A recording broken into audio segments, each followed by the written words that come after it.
Hello, welcome. It's HardLore time. How are you, Bo? So good. Can you believe this guest? I can't. Who do we got? I literally can't. Where to begin here?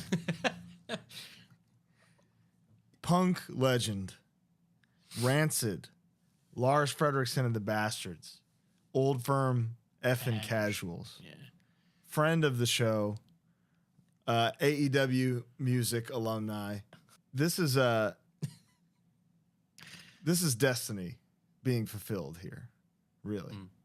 Lars Frederiksen.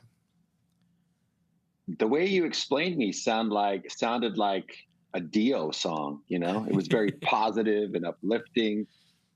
All I needed to be is a dancer on a rainbow. Yeah, you Right? are our Exactly. rainbow in the dark. Yeah, exactly. Yeah. We're the dark, you're the rainbow.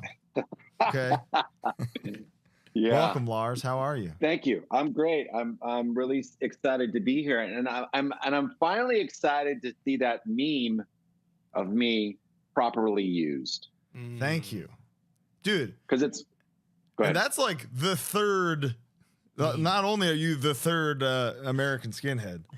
No, I wouldn't say that. Not No, only there are was- you the 18th American skinhead, Probably you're 1,018. definitely the third reaction meme. That's the thing. When I first saw that, it was something about Mexican girls when they yell at you or something. Oh, okay. And it said like it scared me, but it gave me a boner at the same time. And I thought that's pretty funny. That's pretty close. Growing up in a Mexican neighborhood, I can understand it. But then this proper use of it, I was like, well, this is what this meme was meant for. Yeah. Because I know I do listen to the show, and I know you guys are very funny, and I'm very engaged when you guys do your thing. And I think that's something that obviously that's why I'm here, because I wanted to be part of that, that environment. It's not like having fun. You know what I mean? We're gonna get so into that. I don't know if we're gonna have much fun with Bo and his morose fucking attitude right now, but Yeah, perfect. Oh my God, we are. I mean, we're- he's a little. My And man's more got often to lighten running. up. Lighten up a little bit, Bo. he's Oh no, like- I'm great. I'm dynamite. Okay. Bo, you. I mean, Rancid is like your gateway band, right? Full transparency, I think AFI would be the one, but like Right. that is adjacent. That's like as adjacent as it gets. You know what I mean? But yeah, absolutely. But I didn't. I don't know. Colin, I know you wanted to be chronological with this.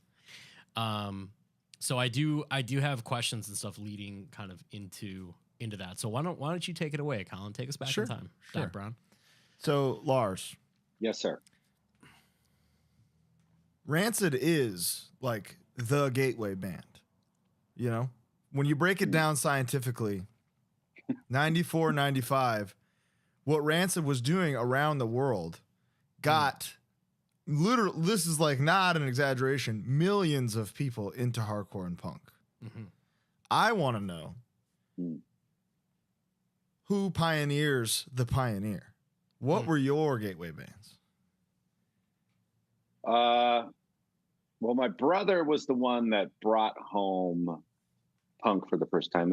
A guy by the name of Sean Gregonis moved into the neighborhood around 78, 79. And he was like, your traditional kind of like American, skinhead punk rocker. He had like an X shaved in his head, but his hair was super short for the band, because he was from San Luis Obispo, I think, originally. I remember seeing him walking down the street with a white t-shirt, rolled up jeans, and paratrooper boots. And this is before Doc Martens and all that stuff, Right. And he was holding a boombox and he was blasting like the Circle Jerks or something like that. I don't know, Right. But that was like my first introduction to like the punk rock thing. And then my brother, because our neighborhood was it was low income housing. So it was a lot of like poor kids. So, you had like the Cholos, you had the Blacks, you had the Tongans and the Samoans, there was 3 white families. There was the Baileys, there was us, and then there was Gregonis. who was the guy who brought the punk in, and he was related or somehow his dad was friends with these guys, another family called the Mahers. That was the first introduction. My brother then getting into it, and then the English stuff kind of coming in brought the skinhead thing to it, right? Sure.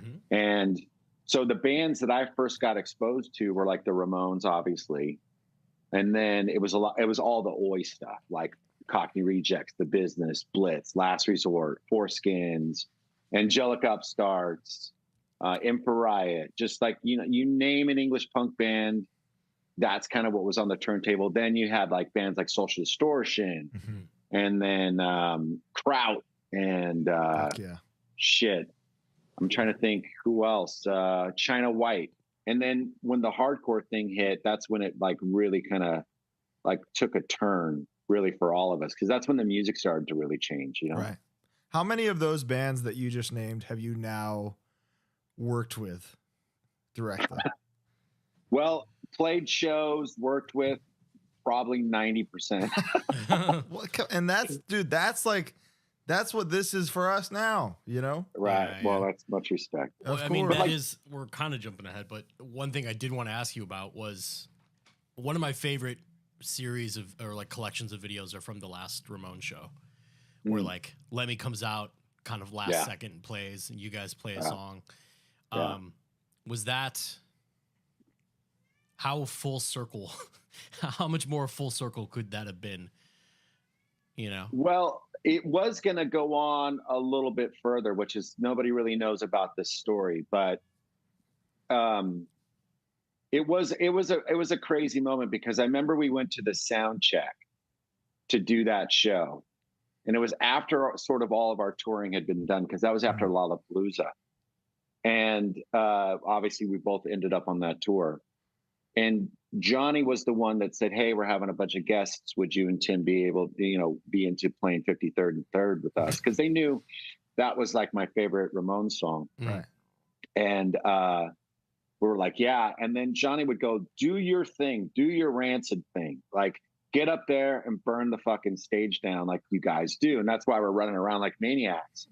Because when we initially were sound checking, we were just kind of standing there because out of respect. You know, of course. Yeah, it's like, of course. We're up there with the Ramones, and Johnny's like, "Why are you guys fucking moving around? You know, you guys do your fucking the Rancid thing." You know, and we're like, okay, you know, once they let the leash off, you know, and it was like, it was a pretty surreal moment. The thing that a lot of people don't know about is that we were going to go do South America with them, and that they were going to do a South American run after that last show. Wow. And because it wasn't technically the last show at the time, it became the last show, right? But apparently, you know, this is from what I understand. Maybe CJ or somebody or Marky might be able to elaborate. But from what I understand, Johnny called me and said, "Hey, we want to do South America. We want you guys to come with us." And this was it would have been in October of 1996, which we would have done this. But I guess something didn't come together or whatever. So I believe that's why that was the last show. So it was retroactively decided that was the last show? I think because it wasn't like we knew going in that this was going to be the last show. Wow. I think we would have been told. And the thing about the Ramones is they would always be in the backstage, Marky, CJ, and Johnny, and they would play 3 songs before they would step up on the stage. So they'd be in there acoustically and just be playing together. And I got pictures of it actually somewhere. I have to dig up a lot of these pictures, but here they are. Here, you'll see them right here. But yeah, I mean, it was a pretty surreal moment to be quite honest, because me and my brother, back in the 70s, before like cable TV, when it was first started to come out and hit our area, we had the cable company was called Gill Cable.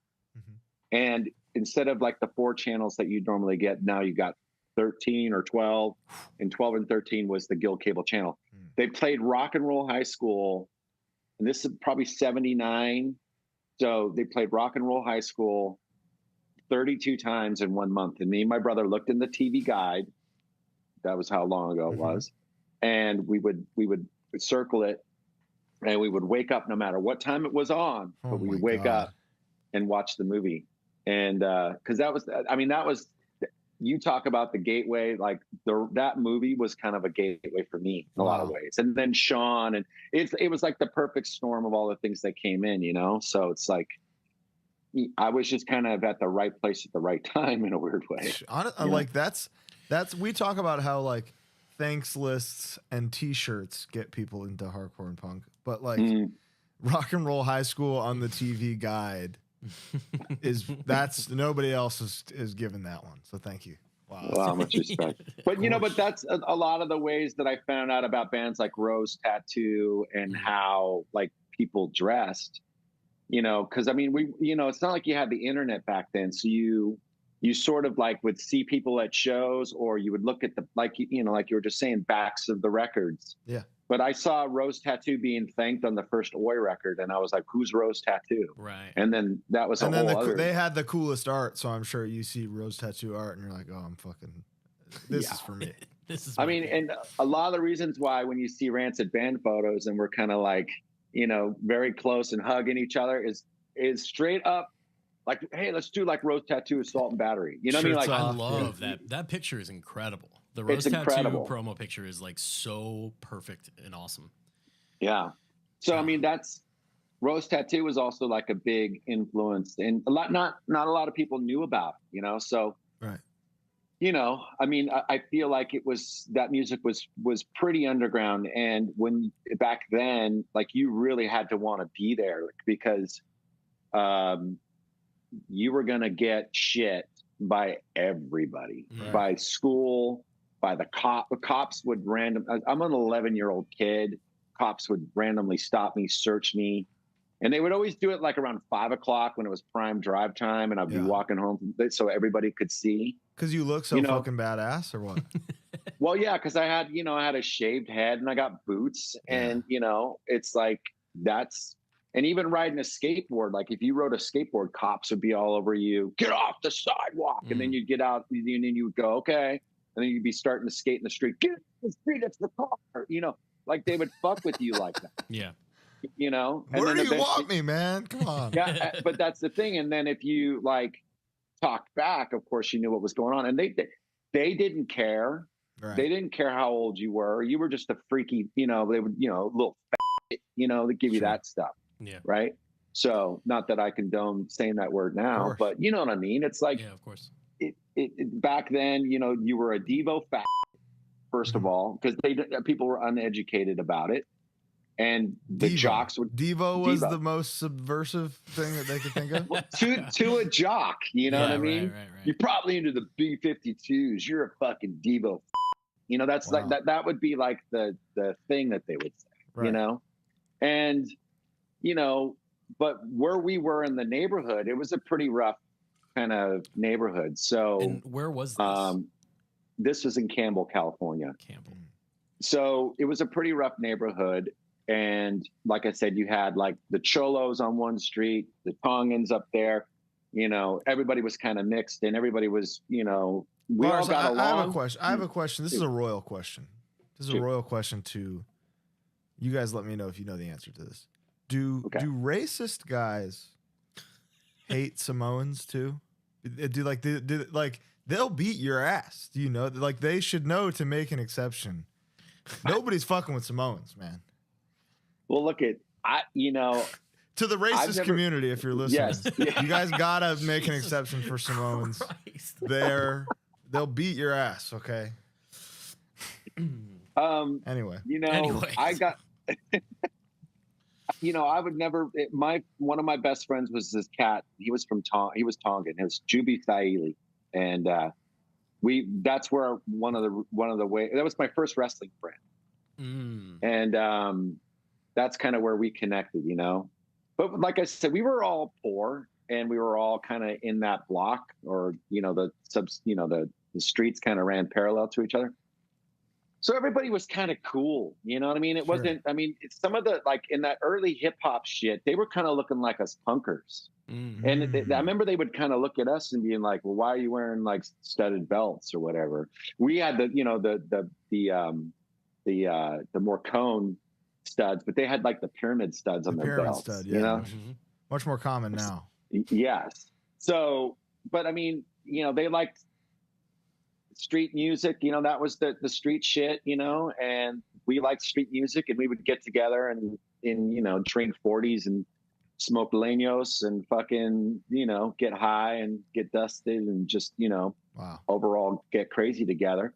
But I will say that, like, you know, the race and stuff, I didn't really see that until I kind of later on in life, you know. I didn't really understand that there was that thing there. Does that make sense? Yeah. You know, so but growing up in the Bay Area, we were sort of the leaders of these cultural revolutions, whether it was through our sports teams, the Oakland Raiders or Oakland A's in the 70s. Like, we were kind of sort of spearheading these cultural revolutions. So, and my mom, you know, obviously, you know, I've told this story many times, but she grew up in Nazi-occupied Denmark in World War II. And saw like her family get killed in front of her and shit. You know what I mean? Like some like real trauma, not just like, you know, I didn't get love from my daddy or whatever trauma. Yeah. But anyways, like some real shit. And I think when she came to the States and she immigrated in 61, the final time, like, you know, she brought a whole different, I guess, culture for sure, but a psychology around like race, creed, color, religion, because she wasn't religious at all. But like, she understood, like, I think the moral compass that she tried to instill in me and my brother was like about accept everybody on their merit, not on, you know, the color or religion or sex or whatever the fuck, you know. Although, and I think that's one of the reasons why me and my brother did find punk, because our household was very like European in culture. Which means that like what kids, my friends over here were talking about at the dinner table definitely wasn't what we were talking about. Right. So you always felt kind of sort of separated from, you know, just what was there. And like all my friends growing up, and since we were such in a multicultural neighborhood and stuff, there wasn't really any kind of race shit because we were all poor. You know what I mean? It's like that didn't really come into play. And I think with my mom being such like an advocate, you know, and had experienced, you know, sort of atrocity of war and of sectarian kind of fucking shit, you know, and just, you know, what she experienced. Like her brother was part of the Danish underground, you know, that's where the Old Casuals record Holger Dansk comes from, because he was part of that unit. So it's like, and they were smuggling, you know, people out of into Denmark and out into, like, you know, other places, England, mostly Ireland, some and some Scotland. But you know, this is all stuff I got before she died. But at the end of the day, I think just the way that my mom viewed the world was a big major way that I ended up viewing the world. And I think my mom was pretty punk for her time, in the sense that, you know, punk rock wasn't about being politically correct. It never was. As a matter of fact, if we were living if today's modern society was back in 1977, we never would have had the Ramones. We never would have had the Pistols. We never would have had Motorhead or Metallica or the Slayer or whatever. Somebody, you know, it's like people just need to grow a fucking set, honestly, these days. But like, you know, if you think about like at the time when punk rock was going off, and I think about what it was trying to get across about being this individual, it's like you wanted your individuality and to kind of do your life on your terms. You didn't want to be categorized as this. I just wanted to do what the fuck I wanted to do. Yeah. You know? Yeah, of like, course. Want a fucking you to recognize me or to even though I look like a fucking rodeo clown. My point is, it's like even though I looked like that, I did not want to be categorized. I didn't want to be, you know, how do I even say it? I just wanted to be me. You know, I didn't care if anybody. I mean, punk was the place for outcasts who didn't have Right. a place to be them. Yeah. And it's really not any crazier than that. And I think in today's world, there's so many attention seekers. You know what I mean? It's like, I'd much rather be laying in the cut. I know I look like a fucking rodeo clown. I get that part, right? So there is some sort of like, you know, dilemma there. But I think at the end of the day, I just kind of wanted to live my life on my own terms and create a life. And I didn't want to like go get a job in an office or have to go to college, or in my case, it would have been join the military, you know, because there wasn't, you know, I was never going to go to college, you know. But I mean, you are a first generation American, technically. Yes. Living the not technically, literally living the American dream, having used what, you know, your mom did to get you guys here to pioneer a genre of music and inspire millions. Well, it's very nice, you know, it's weird, you know, to think of it in that context, because like, and I think that, Bo, I know you don't know me so well, but Colin, I think you got a better sense of who I am. You know, I mean, I enjoy your bands, you know what I mean? And I enjoy your music, and your music has inspired me, you know? So it's like, it's that's the give and take of punk rock, hardcore, whatever it is that we're in this together, you know? It's not, it was never like, you know, the 80s kind of metal, I won't even call it metal. It was just rock and roll, excessive, you know, like cocaine, strippers, and Corvettes. Nothing wrong with that. Rock and roll. Nothing wrong with that. But you know what I'm saying? It's like, that wasn't where I was coming from. I feel like I was a little bit more, that wasn't really my deal. Now, did that happen in my life? Absolutely. Thank the Lord. But you know what I'm saying? Like, we'll get there. We'll get there. But I mean, but you know what I'm saying? It's like that wasn't where I set out. Yeah. Well, I mean, this is something that we talk about quite frequently, is like, that is the beauty of punk and hardcore, that you get to where you are by being who you were and following this like unwritten kind of code of ethics. And that's how we can just kind of talk to you on a show like this, because over time you're gonna, the guy in the band and the mosher in the crowd are the same person. Same. Yeah, right. That's why we're here. Because like, that's what, in our minds, that's what we're doing on stage. Is like, we're just moshing, but while with riffs, with a guitar and words. What were bands that you were involved in prior to Rancid, and how did that kind of develop? I started kind of like picking up guitar and just kind of playing to anything I could get my hands on, you know, and it's like whatever, all I had, you know, I had my record collection, of course, but it was a lot easier to play the cassettes, right? So, you know, because you could fast forward, rewind, and I would just try to like make sounds, and I would just try to find like-minded individuals. And I started playing with a few dudes here and there. And I remember this one guy, he was getting guitar lessons, so he taught me a lot, you know? And then he just showed me how to do, like, I still don't know the names of chords. I really honestly don't. Same. But I just kind of know what sounds right. But like Gordy, the Unknown Bastard, who was also the Forgotten, my first real band was kind of with him. So that would have been the 88, 89, somewhere around that, maybe even 87. I don't know. I can't remember when we met, but it was around in the mid to late 80s. But he was a little younger than me, and he was a punk as fuck. He just had a huge mohawk. We almost beat the shit out of each other. There's a funny story about that, because he came to my block when we were kids, and him and his buddy, and they were going to go drink at the school. And I saw these two dudes rolling on my neighborhood, and I was with my friend Eric, and Eric actually knew these guys. And I was like, yo, what the fuck you doing on my street?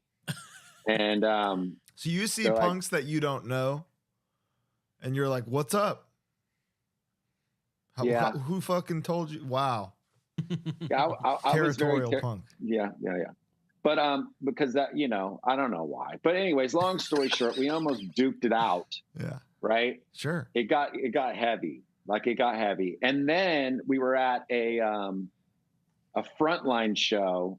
Joe Cibiano, who's now a stand-up comedian, his punk band was playing at One Step Beyond, where I saw, you know, but that was, you know, funny. First time I ever went to One Step Beyond, I was there for a rap show.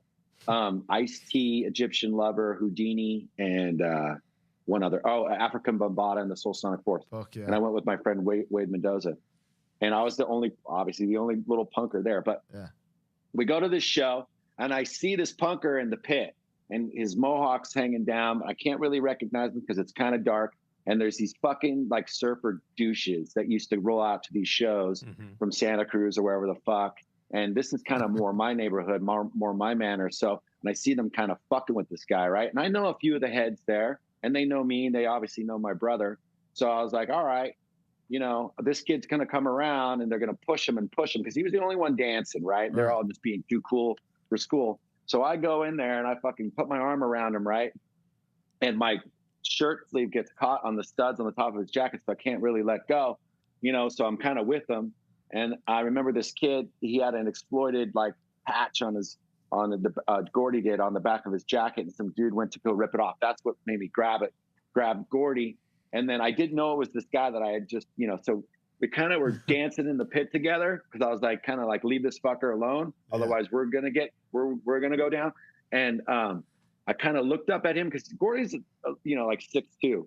And I looked up at him, and he looked down at me, and we kind of like looked down, and then we did a double take and realized that we had just been beefing like fucking 4 weeks ago. And he just kind of looked at me, and I kind of looked at him, and I just kind of went like that, and he went like that. And then we were best friends. Wow. And it was like, that's how we kind of came together. In the pit, dude. In the pit, bro. The pit heals all. Forged in fire. God. Yeah, I mean, if everybody could just go to the pit, man. But yeah, and then we started that band. It was called the Nowhere Men, and we named it after the Anti-Nowhere League song, Nowhere Man, but he misspelt it, so that's why it became the Nowhere Men. And then, what are you gonna do? That's, I mean, but it's like that's cosmic, you know. That's a beautiful mistake. But what's even more cosmic is that, you know, we played a show with it was Melvins, Capital Punishment, JFA, and Blast. Whoa, and I loved Blast, right? Yeah. And it was an all-dayer. It's called the Omni in Oakland. And the UK subs were supposed to be playing at the Gilman Street. Their show got canceled, so they ended up coming to our show, where the Nowhere Men did a cover of Organized Crime by the UK subs. And that's pretty much the reason why I got the gig in the subs. Whoa. Wow. What were you doing in Nowhere Men? I was playing guitar. Were you singing too? No, it's just background. Gordy was the lead singer. Pasta was we call him Pasta because he's Italian, of course. Of course. I know about 35 pastas, brother. We got Angel Hair. Yeah. We got Fusilli. You don't fuck with Fusilli. He's hard. No, not Fusilli, and fucking gluten free. He's a little grumpy. Yeah, I know. But yeah, there was Ken Head, who was from Texas, and he was kind of like a skinhead punk kind of guy, so we just called him Ken Head. And then there was Brandon was on the other guitar, and he was just this long-haired dude. Brandon, he like, but Brendan. Yeah, and Brendan. His name was his name was Brandon, but you nicknamed him Brendan as like a rib. No, I think his legit name was Brendan. Okay. But he was like this long-haired thrasher dude. Like he loved like Exodus and Slayer. Like he was not into punk at all. He just liked our fast shit. Yeah. And he even had like a Charvel Jackson. But we just wanted guys that fucking played, you know? And you were crossing over, dude. You were doing it right. Well, I mean, but that was the thing. It's like in around the 80s when DRI and you know, put out the crossover record. I mean, you would see bands like Death Angel or Exodus playing with Broken Bones or English Dogs or whatever the fuck. And I think the thrash thing and the punk thing were so close. Yeah. That's when the kind of the beef between metalheads and punks started to kind of go away. You know what I mean? Because I saw Exodus. It was so funny because I did Zetro, who's the singer for Exodus, his podcast a few years ago, and when I had done it, I was talking to my buddy Derek on the phone, and he's like, "What are you up to?" And I said, "Yeah, I just did Exodus's the singer." And he goes, "Dude, do you remember when we saw Exodus in '86 at the Palo Alto, blah, blah, blah?" And I was like, "Oh my God," I totally spaced it, right? And I go, "Hey, bro," and I hit up the Zetro. I'm like, "Dude, I was just reminded I saw you guys in '86 in Palo Alto." And he goes, "Bro, that was my first show with the band." Wow. Whoa. You know what I mean? Yeah. And it's just like, you don't really realize that you were there at these places. Mm-hmm. You know what I mean? Like, I'd forgotten about this. Yeah. Yeah. You know? But then I was witnessing, this dude's first band with Exodus. Wow. You know? So shit like that happens all the time. Just historical moments you happen to be in the room for, I'm sure, I know you've seen a lot of them. Did, like watching hardcore and punk evolve from when you first found it, what are your thoughts on kind of where it is now as it's experiencing a third period of commercial boom? I think it's fucking great, man, because for me, this is the stuff that I grew up listening to. Yes, it might be way different than maybe like an Agnostic Front. Like Agnostic Front was the first American skinhead band, and hardcore music is the first American skinhead music. It's not Oi. Oi was an English thing. OG American skinhead music is hardcore, straight up. When I see bands like Turnstile and these types of bands getting bigger, I'm like, fuck yes, because they're fucking badass, first of all. And I want to see this music become the most popular music in the world, because that's how much I love it. Everybody steals from it every day. So it's like, we all might as well get a little piece of the pie, Listen, all ships rise with the tide. That's historically what happens with our music. And and I know that there's others out there other than Turnstile. I say them because I feel like they are kind of the king dog shit right now in the world. Sure. And I love them. We've had a chance we took them out with us not too long ago for a few shows. Fucking incredible dudes, and they deserve it. And it's like, you as a musician, the last thing that you're going to do is apologize for writing a good song.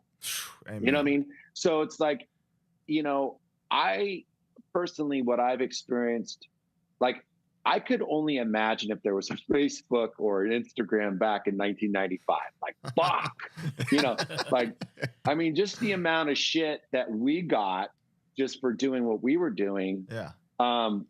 It's so much more magnified and now to this day. But I think that this genre of music, in order for it to live, it has to evolve, it has to change, and it has to get bigger. And however it's presented, those dudes, and I'm sure you guys know them, are solid dudes. The best. And they deserve fucking, I hope they sell more records than Metallica. Like, I really do. Will. Yeah. It's inevitable. I hope that they do. I want them to, because honestly, getting my ass kicked so fucking much when I was a kid by fucking jocks, cops, whatever it was. When I see that, and I've never really said this before because I feel like it's not a very humble thing to say, but at the risk of sounding not humble, I'm going to say it. But I feel like my blood and sweat and tears, my ass kickings, you guys now get to do that. That was worth it. Absolutely, man. And it's not even me. But if that sounds arrogant, no, you could sound double bitter. Kickstands, but yeah, right. Like, you could sound bitter. You could take the other path. Yeah, no, but you like the Larses of the world. You and the royal Larses. The guys that paved the way. Are the reason that bands like Turnstile can, like, fucking Time Bomb, dude. Yeah, well, come on. You. So, but you know what, Turnstile, but I will say Turnstile owes me nothing. Right. They're getting there on their own merit, and because they're fucking badass, super rad, live, great fucking songs. So I'm not looking for, like, that. All I'm saying is like guys who are making fucking rad music, what, you know, I'm going to be a fan of because I like street down and dirty music. I like, Right. I want to, when I'm listening to your record, I want to feel like I want to punch a wall or whatever. That's what the feeling I'm looking for. I can get that from Skinhead Reggae. I can get that from Aretha Franklin. I can get that from fucking Motorhead and AC/DC, and I can get it from Turnstile or Twitching Tongues, or I can get it from fucking watching Brody King fucking in a wrestling match. Damn I almost right wore you his shirt today. That's what I was gonna say. Is how you're describing it is very similar to wrestling mentality of just wanting to like, yeah, we did this during a scary time and wanting to like put newer, younger talents over, blah blah blah. Yeah. And it's often how I explain, like when I meet someone who doesn't know anything about wrestling, they might know Stone Cold and Hulk Hogan and shit and like know the pageantry and like kind of the stigma, but they don't have any idea what goes on behind the scenes, obviously, which to me is the most appealing part about wrestling. And it's very similar to music where it's like, yeah, we want to take this band out to show them to the world kind of a thing. You know, it's really, really similar. And I think then a month later, they're the biggest band in the world. Yeah. And you're just excited for them. Yeah. Yeah. It's awesome. You know, I feel like with the pro wrestling connection with my life, I mean, I got exposed to that right around the same time I got exposed to punk. And like you said, the pageantry, because I loved Kiss. Like Kiss was my first band. And when my mom and dad got divorced, my mom took me and my brother to Denmark. And my cousin was 16 or so at the time. And I was like, I had my third birthday over there. But we used to go into a room and she would play records, and it was like T-Rex and Sweet and Mabel and Chicory Tip and Slade and all this stuff. And so it's like, it's no wonder, you know, I didn't really, you know, put that together at the time when I was 3, but like as we've grown and had conversations, and I remember sitting on her lap and she's playing records, but no wonder I love Kiss, because Kiss wanted to be those bands, right? Yeah. Everybody's doing somebody. Exactly. So, you know, I think that with the wrestling thing, reason probably why I caught onto it was the Kiss, you know, because I love the pageantry and the kiss of it all. The kiss of it all, bro. Yeah. So, and I remember like connecting, and when in the early 80s, when a lot of my friends, you know, a lot of the punks obviously went on to, you know, get jobs or join the army, or they died, or they went to jail or whatever. And for me, my scene started getting smaller, and it wasn't up until I really met Gordy that I actually found some people to hang out with that were still kind of on my same page, because everybody kind of grew up, because all the guys that I were friends with were, you know, 5, 6, 7 years older than me, you know? So they would all have to get, you know, be adults, or they would move up to the city or Berkeley or whatever the fuck. So there was a period of time where it was me being punk at my house watching wrestling. You know, that was like the only connection I had, you know, because I had no friends, because in a lot of ways, because, you know, my friends whose parents, you know, I had been to juvenile hall now twice at that time. And so a lot of my friends that I had that didn't care that I was punk, their parents still wouldn't let me hang out with them. Because I was a bad kid, right? Yeah, because I went to juvie or whatever, you know, and rightfully so. Like how many gold records do those kids have? Not many, but unless I sent them one, which I doubt I did. But yeah. So I mean, for me, like the wrestling gave me an escape, you know, and I think a lot of the times I look at a set list like a wrestling match, right? So you got to come out. You got to tie up. You got to fucking, you know, you got to come out with a little bit of a bang to get people engaged. The entrance is important. The entrance is huge. Fuck yeah. The opener. So, you know, it's going to be Radio Roots, you know, those are, you know, and then, you know, the finish is Time Bomb Ruby Soho, right? So, you know, the finish, so you're working your way backwards. And so the middle of the set is always like, you got to have a few, you know, where the baby face, you got some shine, you know, whatever. Like you got to work it, you know, but you got to maybe do like a Hoover Street. You got to bring it down to the mat. You know what I mean? Yeah. You know, hold for a minute, and then, catch your breath. Yeah, and then you come up, you start bringing up, with the ska, which is a little more like you're reversing the figure four. Yeah. You know what I mean? So I always kind of look at it like that. I think, wow, dude, that was incredible. I love that. People don't get it. People don't understand the wrestling thing. We're slowly getting the listeners. we're chipping away at the wrestling thing. So you talked about how Nowhere Men played with UK subs. Yeah. No, we played a show at the Melvins, but the UK subs were in the audience because their show at Gilman Street got canceled. Right. So they're just there. They watch you cover them and they go, yo, that bloke just fucking ripped that shit. We got to get him.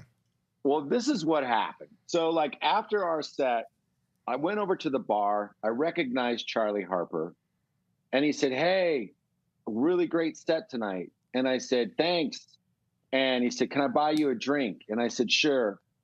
And so he bought me a beer and we just sat talking and whatever. And as the conversation grew, he said, hey, we're actually losing our guitar player after this tour, which I don't think the guitar player know. And it was Carl Morris, who was obviously in Broken Bones and The Exploited. Mm-hmm. And he did horror epics and I think Let's Start a War with the Exploited. And I think he might have done FOAD with Broken Bones. I don't quote me, but Carl was like, you know, he's still he's a good friend to this day, but he's an amazing guitar player. And basically, Charlie, at the end of the day, we exchanged phone numbers, and he said that he would like me to join the band. But I thought, honestly, that he was just being very nice to me. Yeah. Because, you know, we had done a cover of one of their songs. So I was, this was on a Saturday, it was a Saturday. So on the Monday, I was supposed to, the plan was me to call him on Sunday. And I didn't do it because I thought he was like, just kind of, you know, being nice to me. Yeah. Monday, 9 a.m. in the morning, the phone rings at my mom's house, and I'm sleeping on the living room floor because I was sort of in between places because I was kind of living in Hayward, but not really living. It's very. You're living the lifestyle, brother. I get it. I was going from house to house. Yeah. So my mom goes, for whatever reason, she was off of work that day, and she goes, Lars, there's some guy with an English accent on the phone for you. And I'm like, okay. So I get up and I pick up the phone and he goes, Lars, it's Charlie. And I'm like, oh, hey, Charlie, what's going on? He goes, yeah, you were supposed to call me yesterday. I wanted to get together with you. And I was like, oh, well, Charlie, I didn't know, like, that you were that serious. And so we started talking some more and he goes, well, where do you live? Because we're in Oakland right now. I said, I live in Campbell. And he goes, oh, I know Campbell. I'm like, you know Campbell? He goes, is that bar, The Apple, still there? And I'm like, how the fuck does Charlie Harper know about a shitty bar in Campbell? He goes, yeah, I did some time there in 1975 or whatever. I'm like, what the fuck? So me and Charlie were living in the same fucking town in 1975. Wow. Oh, like, what are the odds, right? Wow. So basically he said, can you get up to Oakland today so we can talk? I said, sure. I said, but I have to do a few things and then, I'll get up there. So I basically took the bus to the BART up there at the time. It was like 3 or 4 buses to the BART station in Fremont. And then I would have to train from there. So it would take like 3 to 4 hours. Right. So I kind of got up, got ready, got up to this address, which was in like it was the heart of fucking Oakland. And they had a Winnebago that they were all staying in. And so we I got up there, we started, he goes, hey, Bare Naked and the Buck Naked and the Bare Bottom Boys are playing at the old I-Beam on Haight Street. Do you want to go? I said, yeah, let's go. So we hopped on the train, the BART train to go after we had, had a few drinks or whatever. And we ended up getting lost because we were talking so much. And so I remember because he asked me to bring a demo tape and I didn't have a dual cassette player, but I had the demo tape, but I only had one. And this is the demo tape of the Nowhere Man. Right. So I remember I called. That's what took me so long to get up there. Those were the few things you had to do? Yes. Yeah. So anyway, So, story short, I ended up spending the night on the Winnebago with them in Oakland. I got home the next day. He was married to a woman from Kenosha, Wisconsin at the time. So after the American tours, Charlie would go and he would stay in Kenosha for like a month or two, the summers. And what was her fucking name? Anyway, it doesn't matter. So this was in July, early July, around July 4th. So, or maybe middle. So what I did is I finally found a dual tape deck, and he said, do me a favor, send me the cassette to this address in Kenosha. So here's the best part about the story. So fast forward to August, I had sent him out the demo tape, whatever. I'm out on the 29th of August. My birthday's the 30th. I'm with a bunch of friends. We're all having a birthday party. That's how we used to do our birthday parties. We'd start them at midnight. And so I'd been up all night, like on speed, and I'd been drinking and I'd been doing all this stuff. The good and stuff. then when I got home the next day, there was a package so this is my legit birthday, August 30th. And there's a package from Charlie Harper. And inside there's a letter that says, you're in the band. I can't believe you want to leave the band that you're in. You know, please get a plane ticket as soon as you can. Here's my English number, my English address. Get to England. We have a show, October, blah, blah, blah, with X-ray specs. Can you make it? Whoa. Holy shit. So I went and got a job at Togo's because now I had some months to work. Togo's was a thing then?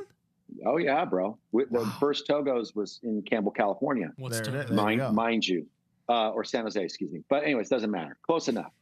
I got this job for a couple of weeks, right? Got enough money. I saved up enough to buy the plane ticket, which was, I think, $500. And then, holy shit. Then I quit the job, and because I didn't think I needed any more money. Boy, you know, I was 19 years old. You know, my mom helped me go get a passport, which was also money I also made because I had to pay for the passport. Yeah. They weren't free at the time or ever. And I think when I left to England, I had 2 bags, a $40 check that my aunt gave me for my birthday. It was $20, and like maybe $100 in my pocket and a carton of cigarettes. And that's kind of what I went over to England with. And that's how pretty much I ended up in that band. Wow. Whoa. Yeah. So where in that does Tim Armstrong try to poach you for Rancid? So I come back from that because it wasn't a good ending to that story. Because for me, like drinking, using, and all the things, like I brought the neighborhood with me to England, which it wasn't really the best idea. You know, so I was in a lot of trouble over there too. Like I got us banned from a town. Old town. I got a picture of us from that town. That's like the one picture I have from the subs with me in the band that actually Charlie gave to me about 15 years ago. And he's like, do you remember this photo? As he's handing it to me. And I said, fuck, where was that? And he goes, that's the town that you got us banned from. We still haven't been able to go back there. And I was like, oh shit. So we have a laugh about it. But yeah, because I end up like, it was bad. I don't want to get too lost in it, but sure. I came home. I started a band with the guy, Sean Gregonis, who originally introduced us to punk because he was around again. And we did this little band where I was now lead singing, playing guitar. And we ended up playing with Rancid at Gilman Street when Rancid was still a 3-piece. So this is what happened. About 2 weeks later, I go to a UK subs show that the UK subs don't show up to because it gets canceled. Oh. But who's there? Is Brett? See, the UK subs are playing a role in my life. Yeah. Brett Reed is there. We start talking, and Brett says to me off the cuff, "Yeah, we're looking for another guitar player." And I said, "Well, I'll do it." And he said, "Okay, well, I'm going to give Tim your number." So the next day, Tim calls me up because he remembers me when we met with my band playing with him, and he says, "Hey, are you serious?" And I said, "Yeah." And he said, "Well, we're going down to make a record for Epitaph. Do you have any problems with Epitaph?" I'm like, "I don't even know fucking Epitaph. Bad Religion labels." Fuck yeah, bro. go for it. Rad. You know, Bad Religion, right? They're the biggest punk band in the world at that time. Yeah. And he says, well, I'm going to send you the demo tape, and I'm going to send you the first 7-inch, which is on Lookout. So he sends it to me. And so I sit there and I learn it.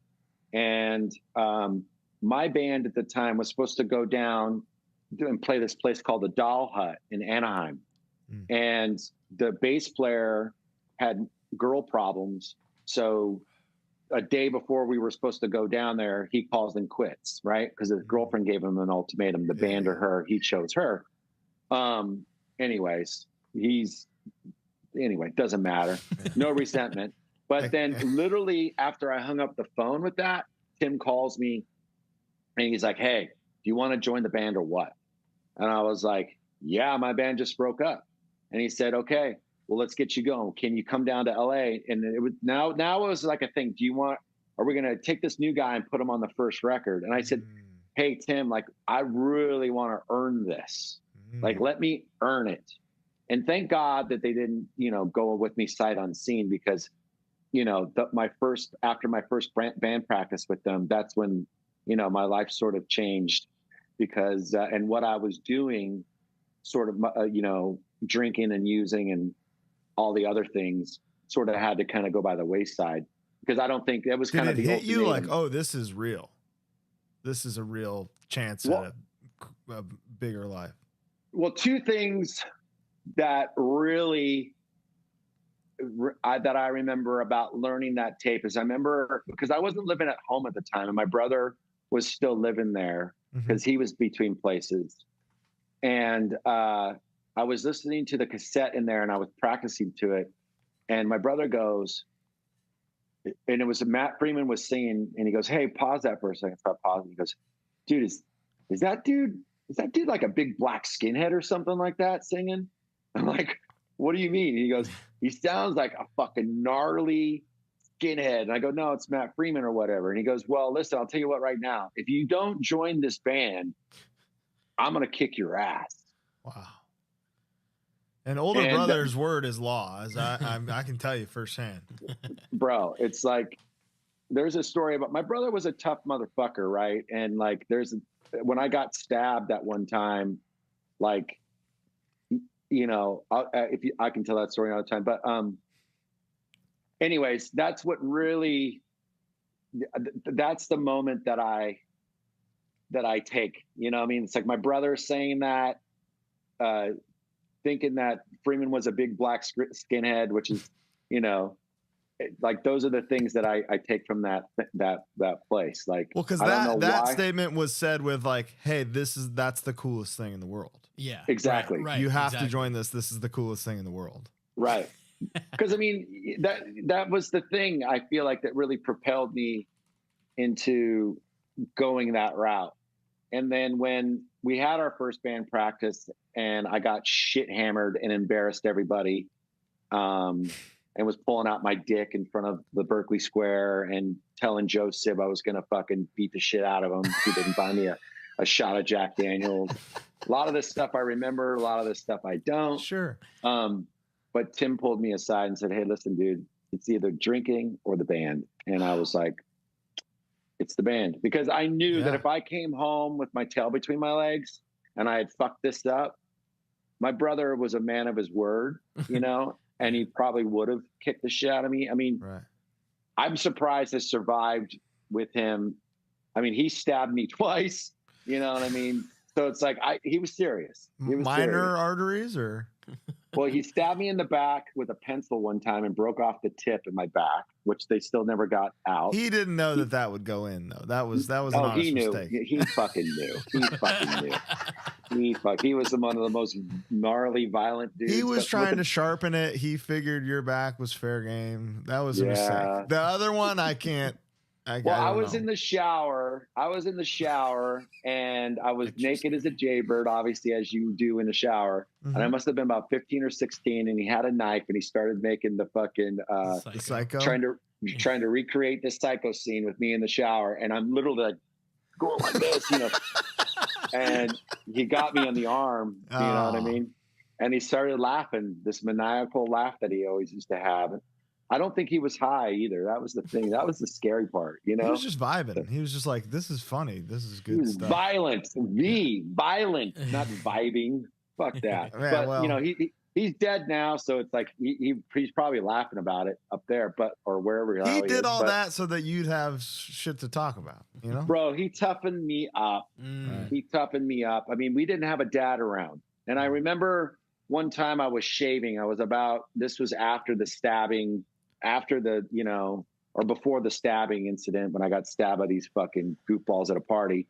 But like, I was shaving and I had my shirt off, and he came behind me and he grabbed me like as hard as he could by my tits and lifted me up.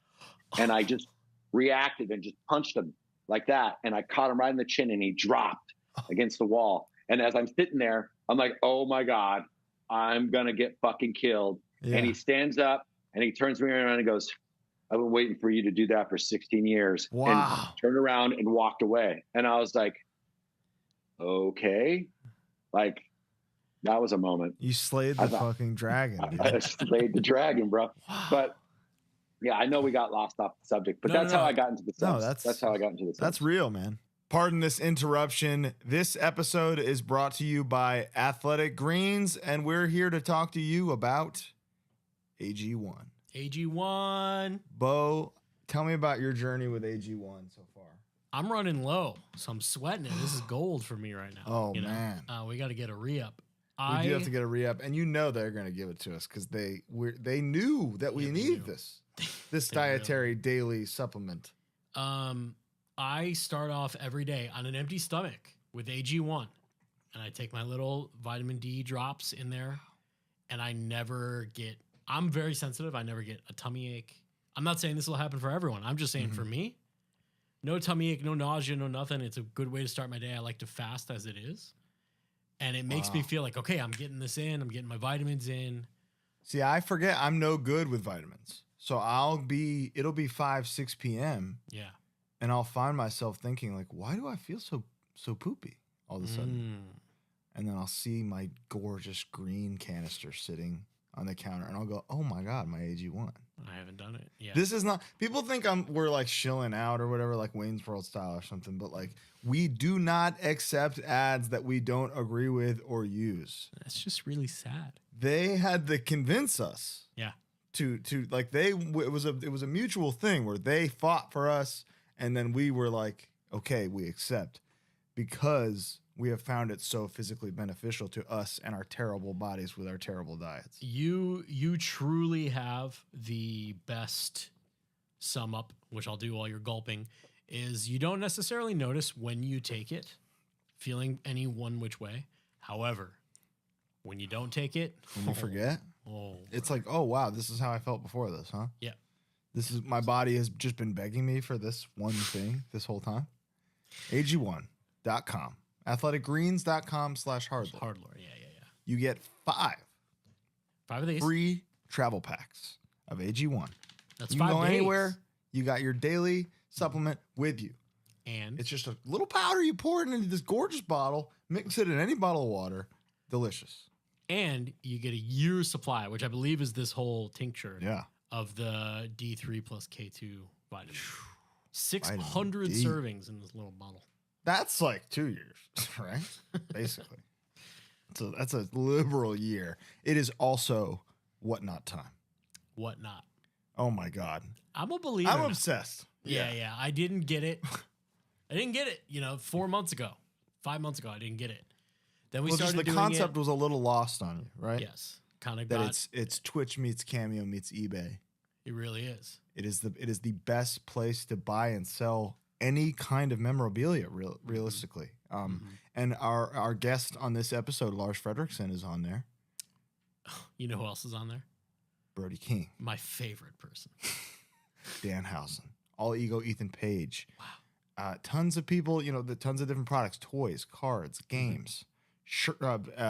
Now it's the best place to buy and sell hardcore vintage memorabilia, realistically. Yeah, of course. Shirts, vinyl. So be sure to join us at the end of every month. I think our policy is pretty much the last Friday of every month. Yeah. Is HardLore Whatnot Day. It's going to be the only place where you can buy certain HardLore shirts. we're gonna always have old stuff from our bands and our friends' bands, records, rare stuff.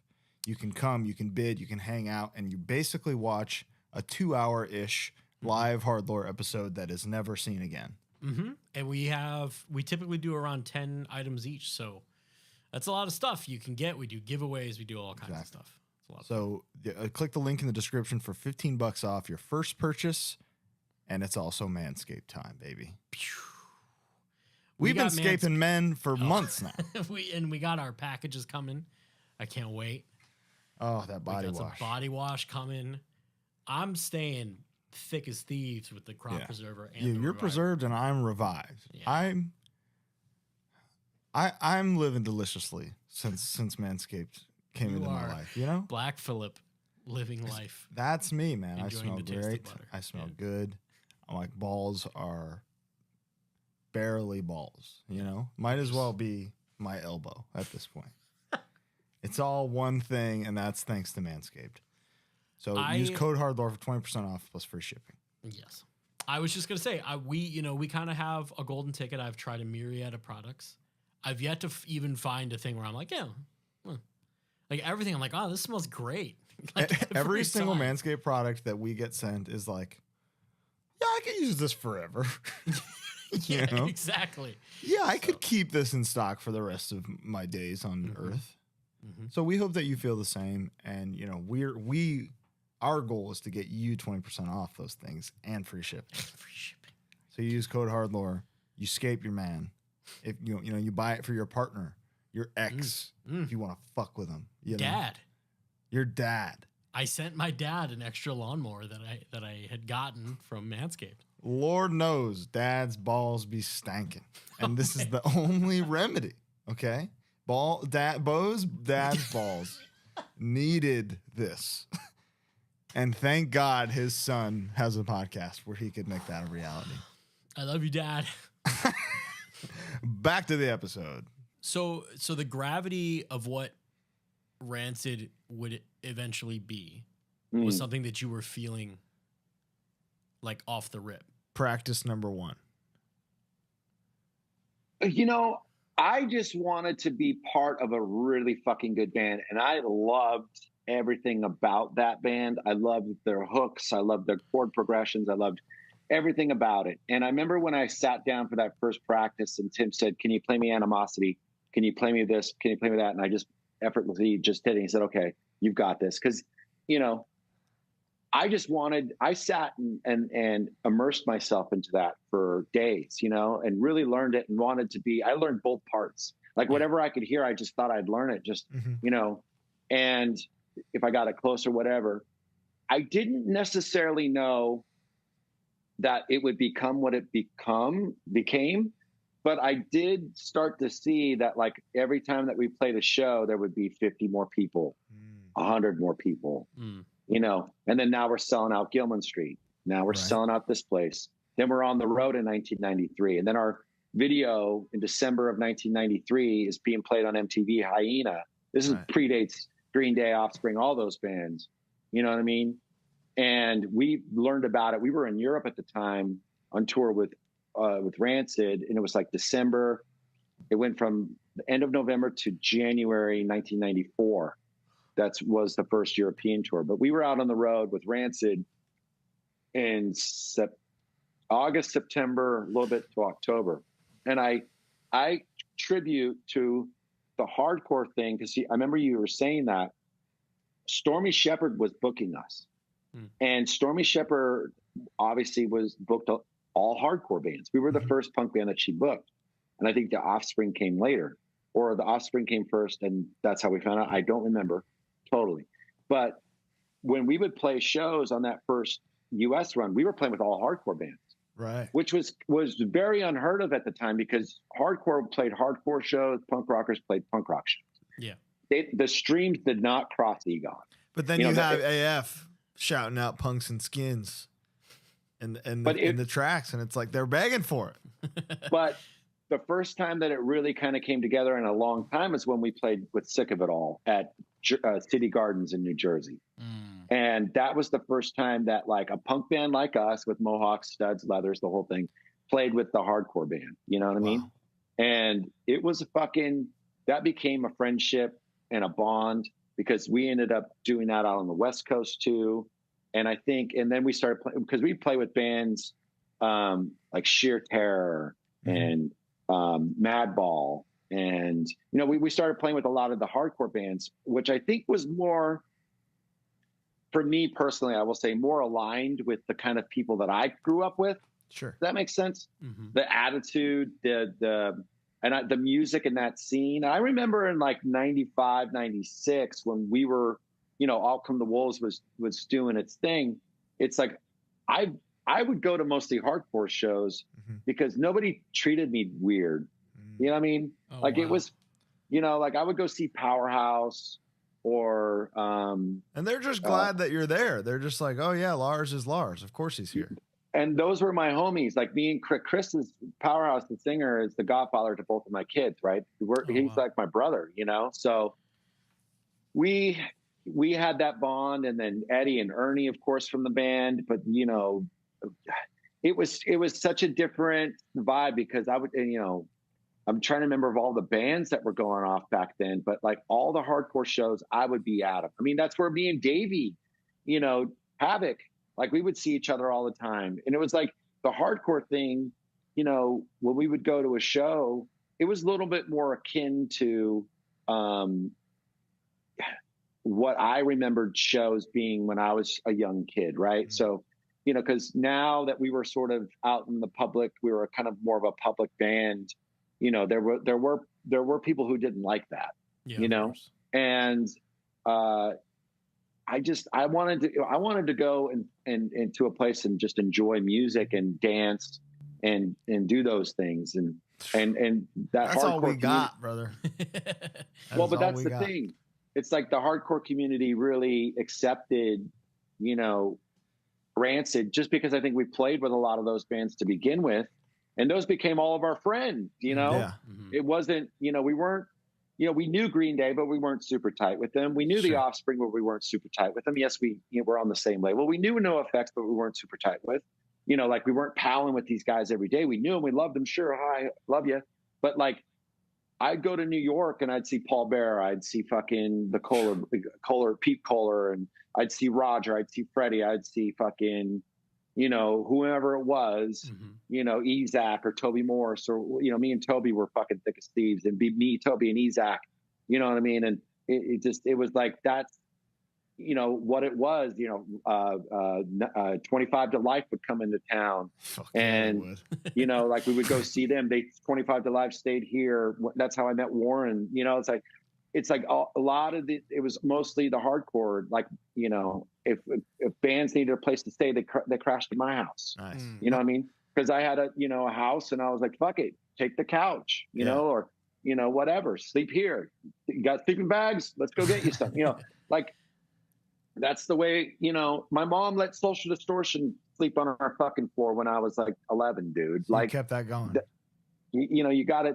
You have to pay it forward, right? Wow, is that true? That's so cool. Wow. She hated the fact that we were punk, but come on in, guys. Let me make you some frozen hamburgers.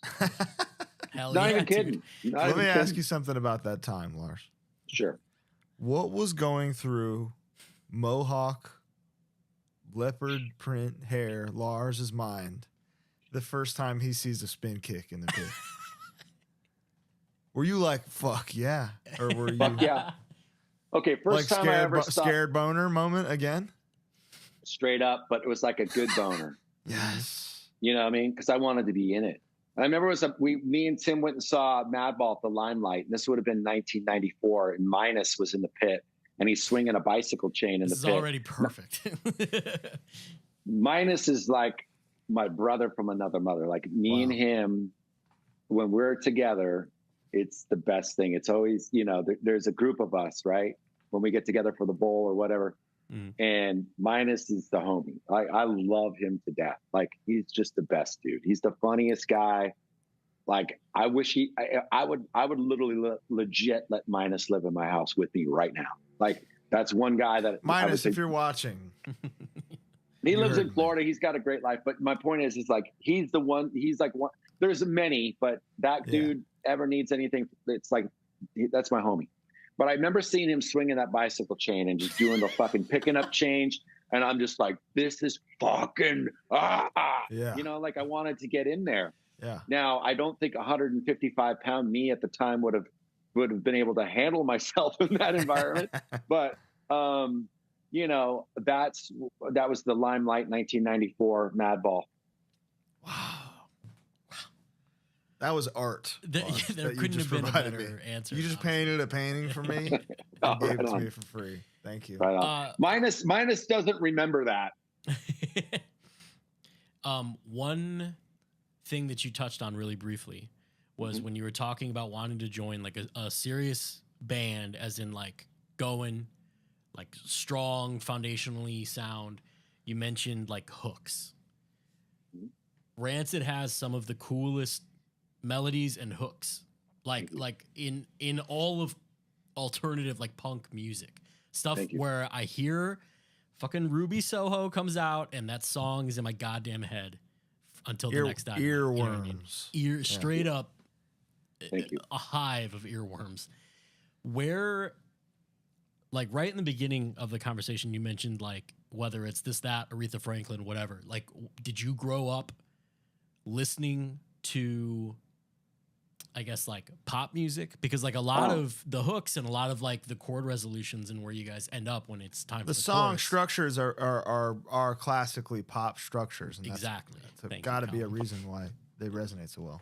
Well, you know, I think that my exposure to music is not, I mean, maybe now it's cool, but like when I think back about what my mom used to listen to, it was a lot of like Kenny Rogers and Engelbert Humperdinck and Natalie Wood.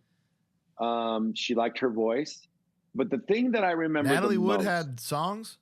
I believe she did. I'm 99% sure that I have some of her. What couldn't this woman do before she was murdered? I know. And that's the reason why I know that story, is because of my mom. But so Christmas time was always a special time because my mom never drank, but she would have like a 1 or 2 beers on Christmas Eve, right? And I just remember she would break out the Christmas, the Danish music. And this shit sounded like straight up oi. What? Because it's drinking songs. Oh. And it's like, they're like, you know, fucking big hooky choruses where it's like 50 dudes in a fucking bathroom, you know, with one headphone off so everybody else can hear, like doing the backgrounds. Like hooligan vibes. Dude. But it's giving me goosebumps just to talk about it because it's this powerful music. And she used to sing along and she'd drink like a Heineken or a Carlsberg or whatever the fuck she was drinking. And she'd get a little tipsy off half a beer and she'd start singing and doing this whole thing. And, you know, she would kind of get into her space. And me and my brother would just kind of like giggle and watch her. And then we would steal the rest of the 6-pack that she bought. But that was like so cool, Mom. Keep singing. Yeah. So yeah. But you know, that's the stuff that really made the impression. And thank the Lord that before she died, I was able to have the conversation about who these artists were that she was listening to. And I got all those records and all those CDs downstairs. I just haven't been able to bring them up just yet because it's like, it's still, you know, it's only a few years ago she passed and, you know, I still got my little thing around it. But sure, that's the stuff that I think really made the impression. But music wasn't like a thing that really was on all the time in the house. My dad, when he was around, you know, I remember we would be in his GTO. He had this gold GTO with a rag top, and it was like 2 seats. And like me and my brother would sit both on one of the seats, and my dad would be blasting Boogie Woogie Bugle Boy from Company B or whatever. That song from Company B, yeah. And I remember we were at a stoplight and we were on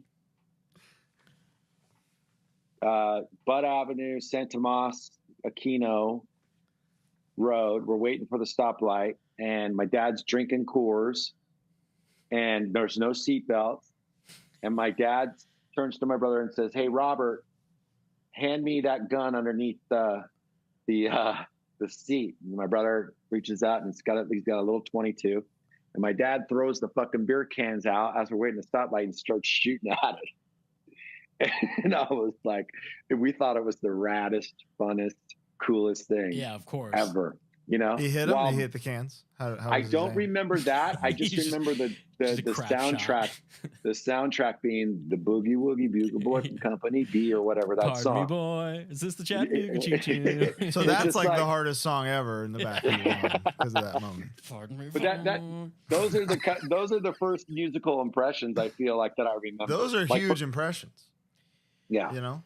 I mean, I love the idea that one of the most influential, biggest punk bands had hooks inspired by this crazy niche subcultural thing that ties into everything else. You know, like that's amazing.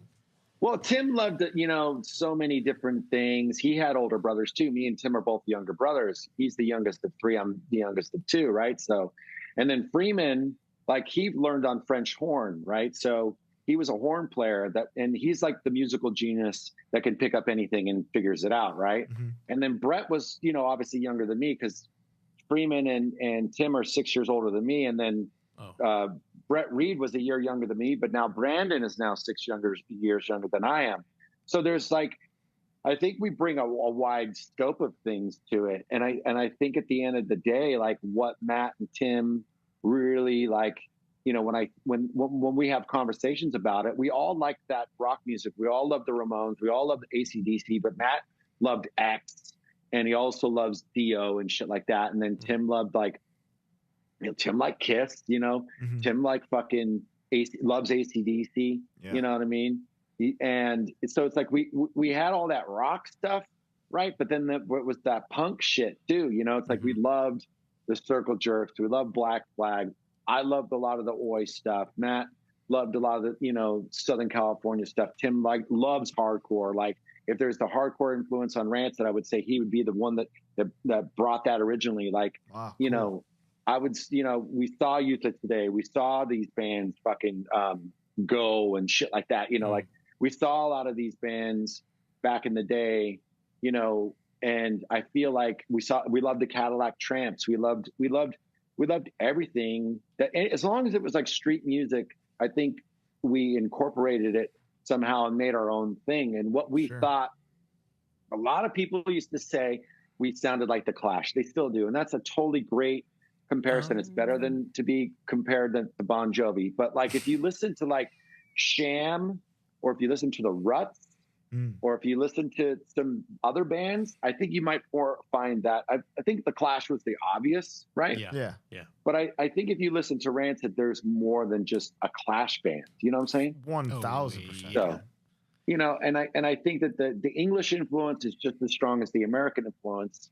But I also think there's these other things that come with it that little dominoes that paint the whole picture, Exactly. But I mean, none of us would be here without Motorhead. Like, I mean, it's seriously like, Amen. If you think about hard rock music that is today, or just whether it's the Turnstiles, the Rancids, the Twitching Tongues, the fucking whoever it is, the fucking God's Hates, all the bands, it all starts with one band, and it's Motorhead.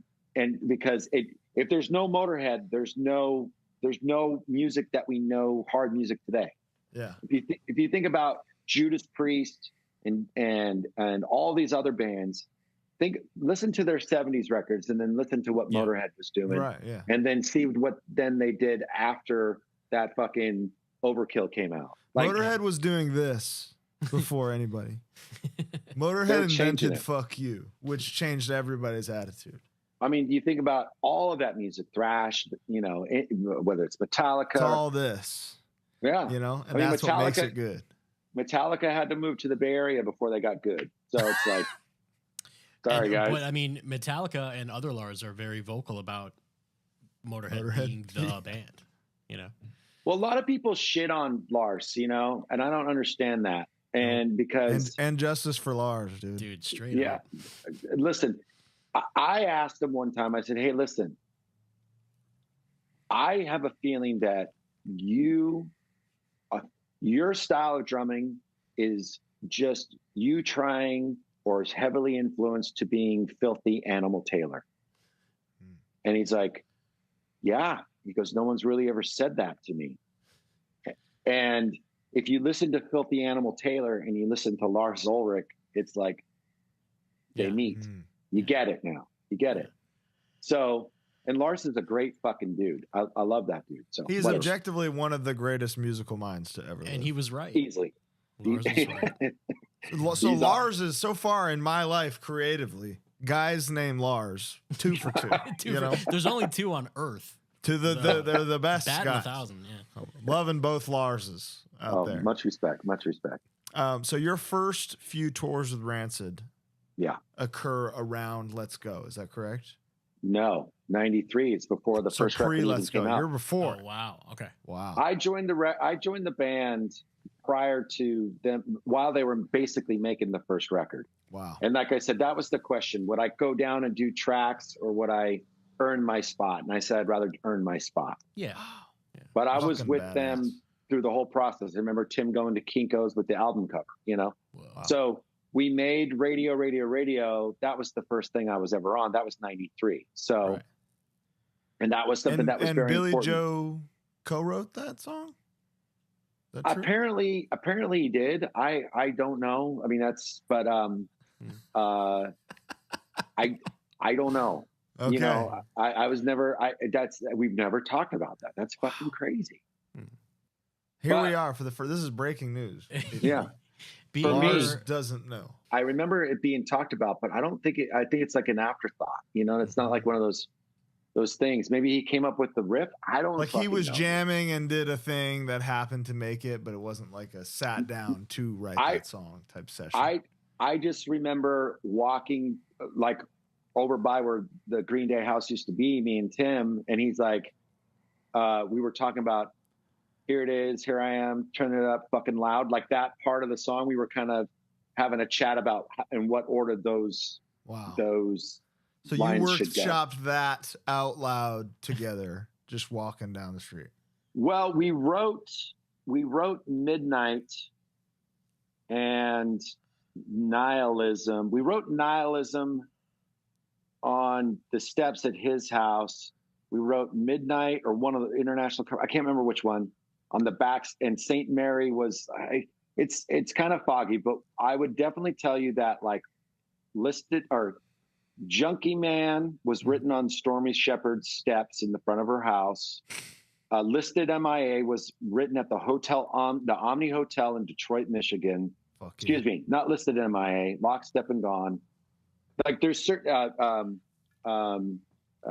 As Wicked was written in the van before we actually played somewhere in the Midwest somewhere. Mm-hmm. Like because we used to write songs. This was back in the days where we would write songs in the van and then practice them at the show. Wow. Like, because there's nobody filming, it was all, let's try Nihilism. I've been wondering, and that brings us to a very important topic. Like, Let's Go and Out Come the Wolves are 1 year apart.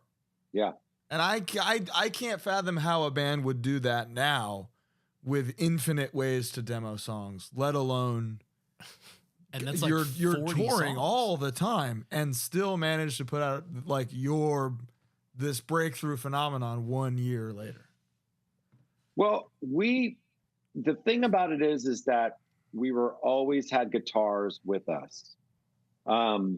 We would, when we'd be home in between tours, we would be together writing songs or hanging out, getting burritos or whatever the fuck it was, and we were just very prolific. We were just always ideas, ideas were coming,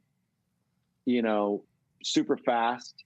And I remember when we did Let's Go, like we only had the studio for 3 days, and Tim knew Michael Rosen. Michael Rosen had had done some pretty kind of big records at the time.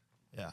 And he worked at Fantasy Studios, and Tim knew Michael. Maybe it was the thrash connection because everybody kind of knows each other. Maybe it was Rob Flynn or somebody, I don't, because I think Michael worked with Violence at one point, and then Rob and Tim, I know were pretty tight.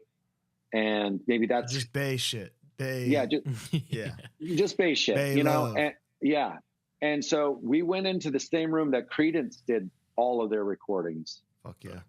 And we had 3 days and we just banged it out. Smoked it. Everything Vocals too? 3 days for vocals. Everything. Oh it was like God. we just, because, but we were also like, there was so much intensity and there was so much like drive and passion for what we were doing, you know, and we would just come up with it, you know, and it would just kind of come in and come out, and we just put it down. And like a lot of those songs maybe, you know, took 15 minutes to form, you know, just because it was like, let's put that. And we, you know, we just, the hardest thing sometimes was the lyrics, you know, just because you had an idea about how things would go or whatever. And, but you just kind of went in there and did it. And then Brett Gurewitz mixed it in 3 days, and then it came out. And I remember Salvation was half as long. Right. Originally, it was 1:30, and Brett cut it and made it twice as long. Doubled it? No, doubled it. Really? Yeah. So that, wow. yes. So that's how that song came about. And that came about in the mix. He's like, this song should be twice as long. So, and that was the first song that really got us any attention, you know? Right. And that's a huge hook. Big time.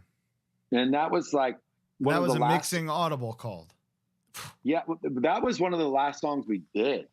Tim says, because we always call it, when we go into the studio, we're going to do demo days, which is basically now that we think that we have the meat and the potato of the records, let's try some new ones and see. And a lot of the times, like, I just think if Out Come the Wolves was put out without Little Sammy's a Punk Rocker, 11th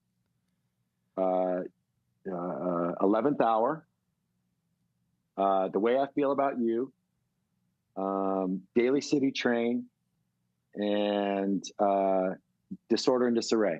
Like, those 5 songs were done in the last day. Wow. Disorder and Disarray is like top 3 for me. Me too. That's like one of my all-time favorite Rancid songs. But I just think about the record. What would the record be? Because there was other tracks, though. We had other tracks. Yeah, it's so with the like deluxe version is like 21 songs, right? Yeah. I would think it'd be more like 28. Holy because Lord. Little Rude Girl, which ended up on a Bastards record, and Lady Liberty were written in 1994. Wow. So we tried them both, and Lady Liberty ended up on Life Won't Wait, but it used to go like, it was more like that. Lady Liberty, come down and blame me on nothing to do with your crazy. Like it was like a more like a rock thing, you know? Yeah.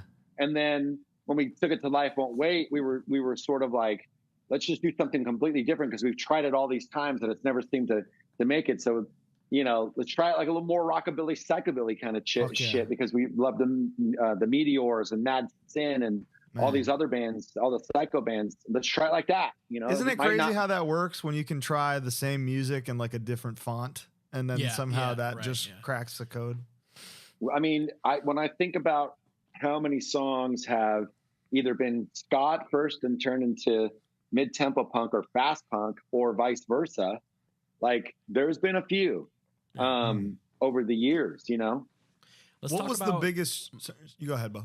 I was gonna say, I want to talk about touring at that time. Yeah. Mm-hmm. Like the actual. When I first started touring, we had printed out MapQuest, which would have been a luxury for like mid 90s, right? Like that would have been. You would have probably loved that at that time. So was it wake up from wherever you are, Atlas map to where you got to go, reach a payphone and call a random number that you got? Well, I got to give it up to Matt Freeman, because Matt Freeman would wake me up an hour earlier before everyone else so I could charge my hair. Wow. And that was part of his schedule, because Matt Freeman the reason why we're all still alive. Dude, I got to get the coffee. I got to look at the map. I got to wake up Lars for the Mohawk, and then I got to schedule lunch. And wow. We had the maps. You know, the road maps, and we had Richard the roadie, and him and Matt and Brett. Me and Tim didn't have driver's licenses at the time, so they did the majority of the driving. so it was all up to Freeman. And this is before like cell phones. So like you would be going, you know, we would have merch sent out and it would be sent to a place, and then maybe it didn't get delivered. So you had to go find the UPS. And then, you know, there was a lot involved in there or whatever. But Matt Freeman was the guy who literally would take a map, plan the course of action, and then we would get there. But I mean, later on when we had tour buses in 95, like, cause we did like 20, no, it was over 20 tours just in the vans. Yeah. Fuck yeah. You know, and then when 95, 20 tours. Out Come the Wolves kind of happened. That's when everybody's like, well, we can have a bus now. I love kind of happened being the descriptor of like this breakout fucking, like the master killer of punk kind of happened. You know? Well, I really honestly think that like when we were making that record, we didn't know, like you never knew. And I don't think that, because that was around the whole major label stuff when all the major labels came courting, you know, and me and Tim did Madonna really send you guys naked? Yeah, pictures? you should have told me. I would have had the photo with me and I would have shown it to you. Because it's downstairs.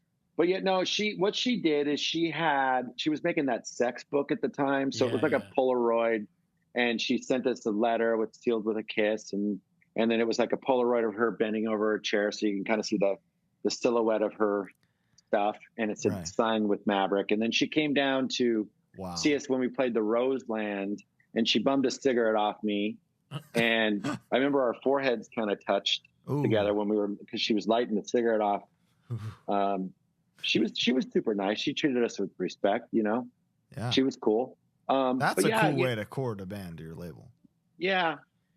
But I mean, we obviously we didn't do it, but it's like, but I think that at the end of the day, we wanted to, I don't think the Out Come the Wolves that everybody hears now would have been, if we signed with a major then, it wouldn't have been the same record, because I think we would have came in way harder. You know, it wouldn't have been as personal either. I think we probably would have switched gears a little bit. So Epitaph really emphasized letting Rancid be Rancid? Yes. Brett knew, like, he knew how to get the best out of us. That's why we've only had him as a producer. Wow. Love that. So it's like, he knows what to say to me, and we've known the guy 30 fucking years. It's like, he knows how to get the best out of us. It's like just him being in the room. It's kind of like he's like your dad, and you want to show dad that you've been, you know, you're doing your homework. So he takes you to Disneyland, you know? So it's like, hell yeah. That's what I think we have this looking up to him, because we love him so much. And he's really like, you know, treated us like, in a lot of ways, I think Brett looks at Rancid as he's in the band, and Rancid looks at Brett as he's in the band. Sure. He really is that close to us, because he helps with everything. Like, he'll say, you know, do this, do that. And then you go, that's a Lars part.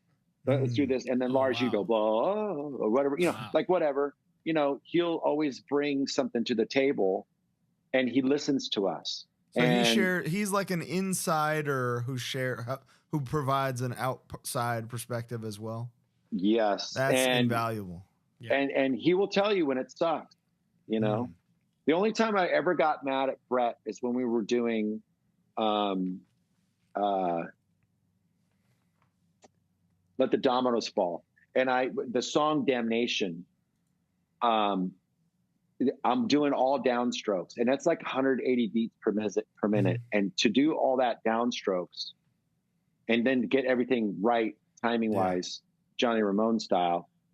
And I mostly do downstrokes, just not really that fast, but like, that's like I did two perfect, because I'm in the studio. I'm kind of, I'm not bragging, but I'm kind of a one taker, right? Like I kind of can play from the start to the finish. There's not punching. I kind of know what I'm doing, know where to go. For whatever reason, I have a photographic memory when it comes to that stuff.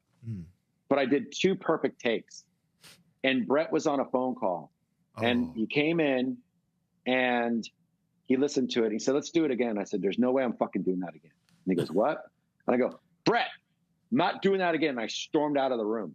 I've never, because it was super hard for me Sure. to do it twice in a row. And that's the only perfect. Dude, listen to that fucking thing. That's perfect. It's on the snare. It's like, it's perfect, man. There's no cutting of that. That's just me live, you know? Downstroke. And it's whatever. And he's like, oh, okay, I'll listen to it. No, it's good. So like, I think he was just distracted with the phone call and just wanted to be part of it. But like, I don't know why I got so hot at him. I don't think he deserved it, but I was well, so Brett, if intense. you're listening, he's Lars feels remorse. I'm sorry. But you know what? Brett also, gave me $500 when I was having a really hard time back in the early days and I couldn't pay my rent. And then when I was able to go pay him back, he didn't even remember that he had loaned me $500. Gangster. And I said, here's the $500. And he goes, what's this for? He goes, nah, dude, keep it. I go, no, I pay back my debt. So like Brett's that type of guy too, you know? Sure. What were so speaking of touring? Yes. Let's go. Out Come the Wolves. What were the holy shit moments? Yeah. Those tours had to. There were several instant evolutions size wise. What were the moments where you were like, "Yo, this is fucking crazy"? Like the tours, the shows, the interactions with people. Well, for a year and a half, I was home for about 23 days total. Okay. So that's how much we were playing.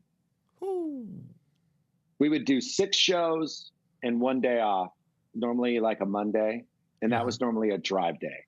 Yeah. Sure. Sometimes it would fall on a Sunday, but you do 6 shows in a row, 1 day off. And that's the long drive through Texas or whatever.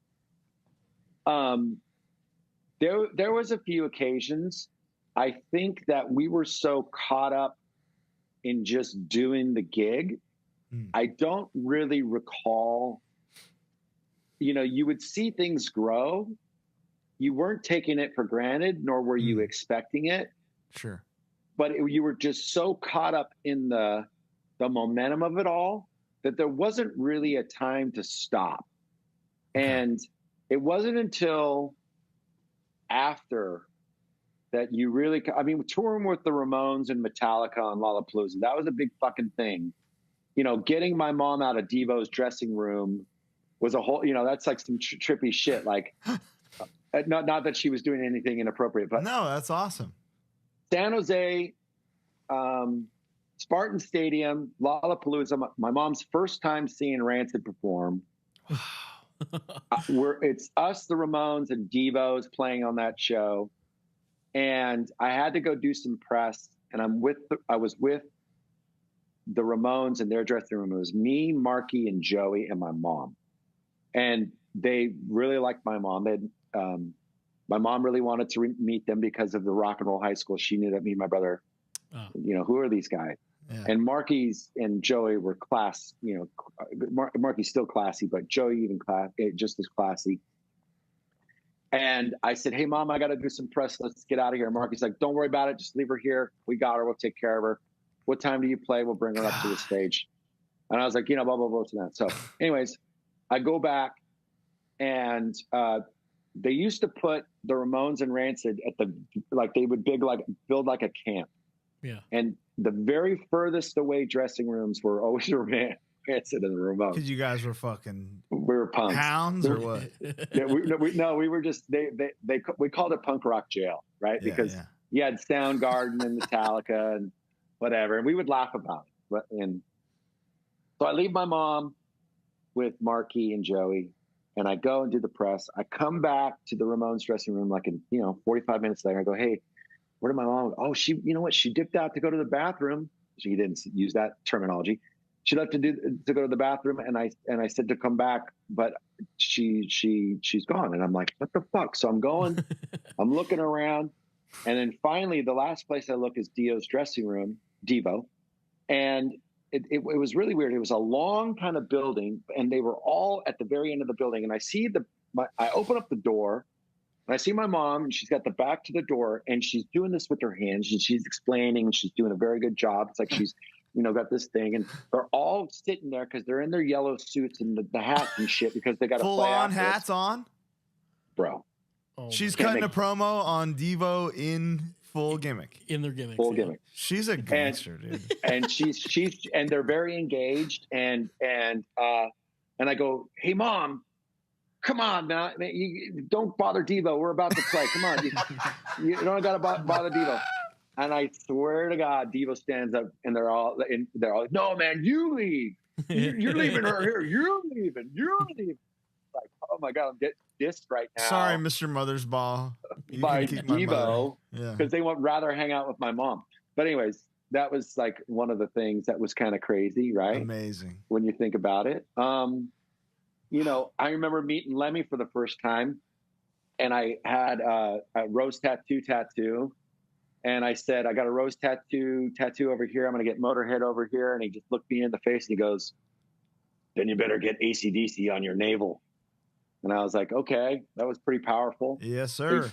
So he told me to get it. But I remember when I first met him, I said, I said, hey, Lem, I'm a huge fan. And he goes, name one song other than Ace of Spades.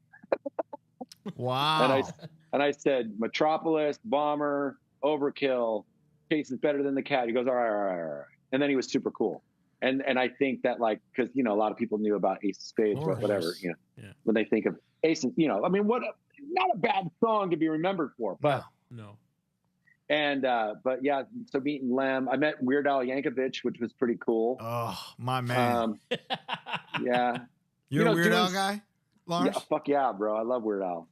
Another one for the fucking Weird Al army, brother. There are millions of us. There are 14 of us. Yeah.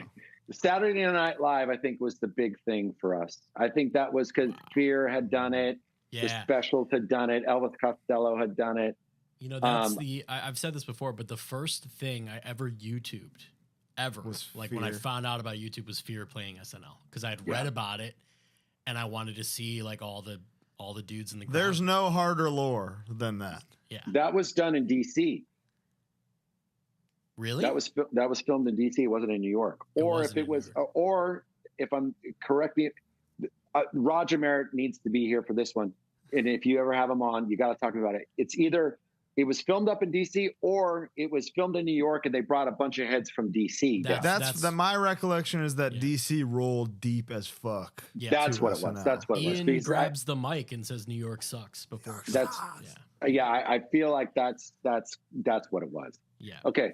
So that was a big fucking moment, because you kind of go, now you're on TV, right? Now you're on Saturday Night Live, dude. Yeah, like that's like, you know, if you do anything in your life, nobody can take that from you then. And like, you know, not everyone knows what Lollapalooza is. Everyone, especially at the time, everyone knows what Saturday Night Live was. Yeah, and that's oh shit moment. I mean, there's been a few. I mean, obviously, I feel like, unfortunately, it's like pro wrestling. I've forgotten more than I remember at this point. But I mean, remember seeing Rob Halford on the side of the stage watching us play, or Bruce Springsteen watching us play, singing along to one of our songs. Really? Oh my God! Or Bruce knows words to Rancid words. I turned around. Fucking great job, dude. I turned around and he's singing. I saw him mouthing the lyrics. And then, or like Brian Setzer and Slim Jim watching us. That was pretty fucking rad. That's fucking cool. And Brian Setzer loved Gunshot, that song, Matt Freeman song off Let's Go. You know, just little things like people that will come, you know, out of your wheelhouse. Like, you just don't know. It's like whether it's actors or professional athletes or professional wrestlers or you know, guys that like I kind of maybe looked up to, like, you know, it's just trippy when they say, hey, you know, your music affected me, or, you know, whatever it is.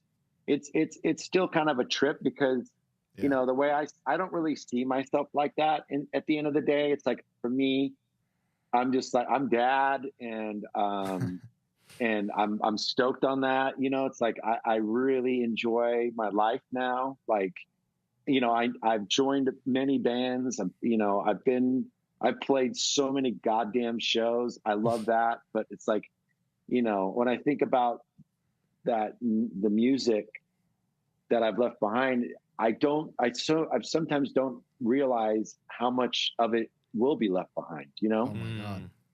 You're in a permanent time capsule buried for the aliens, brother. Rancid will be in the first 35 bands that they hear, I guarantee. Well, that's the thing. It's like with Rancid, like that wasn't never the goal. Like if we thought, this is what we really honestly thought. If we could be like Bad Religion and be able to kind of go play 1,100 seaters, 1,000 seaters or whatever for the rest of our lives, that's great. Like that's huge. Yeah. Yeah. That's all we would want, you know? Other than Metallica and Slipknot, that's pretty much metal's ceiling now, you know? Right. But but we're fortunate that we can go out, we can do bigger places. We still have somebody that wants to see us. Yeah. I feel like we've sort of moved past this thing. I mean, we've been a band now, and Lemmy told me that. He goes, once you're a band for 25 years and you don't take any breaks, people look at you different. And I think that's really kind of what's happened in a way, you know, for us. Well, a few years ago, you just played Brazil for the first time, right? Correct. And how many people were there? Ooh. Well, I think the biggest crowd was 120,000 or something like that. So but that was also playing with Metallica too, you know. So you got to, but 120,000 was watching Rancid in that moment. Yeah, so that's all that matters. It's pretty trippy. I mean, the whole thing, playing Madison Square Garden with the Misfits, that was something that was like, fuck yeah, that's a bucket list because that's the biggest North American punk rock show ever. If you think about it, like I would love to talk about the Misfits with you. Okay. So I'm like a huge Misfits fan. I'm a big Danzig fan in general. Yeah. And I know you said your stance on Motorhead and the impact. I would like to know your opinion on the Misfits and Danzig's impact on like American subcultural everything from art to music to. It's everywhere, bro. It's fucking everywhere. It's like, if you really think about what they've done, and they didn't even have to be a band the whole time to do it. Yeah. Just had to make a fucking sick logo. Yeah. I mean, the Crimson Skull, Crimson Ghost or whatever, like, I mean, that's iconic. It's everything about that band is iconic. They were doing that thing before. I mean, if you think about punk rock, what it was back then, how it accepted everybody from G.G. Allen to Crass, right? It's two polar opposite ends of the spectrum. One singing "Own Us," do they owe us a living? The other one saying "Fucking, I'm gonna butt fuck you" or whatever. And it's all everything one thing, you know. but and everything that is in between all that, and the Misfits being included in that, right? It's like I love them.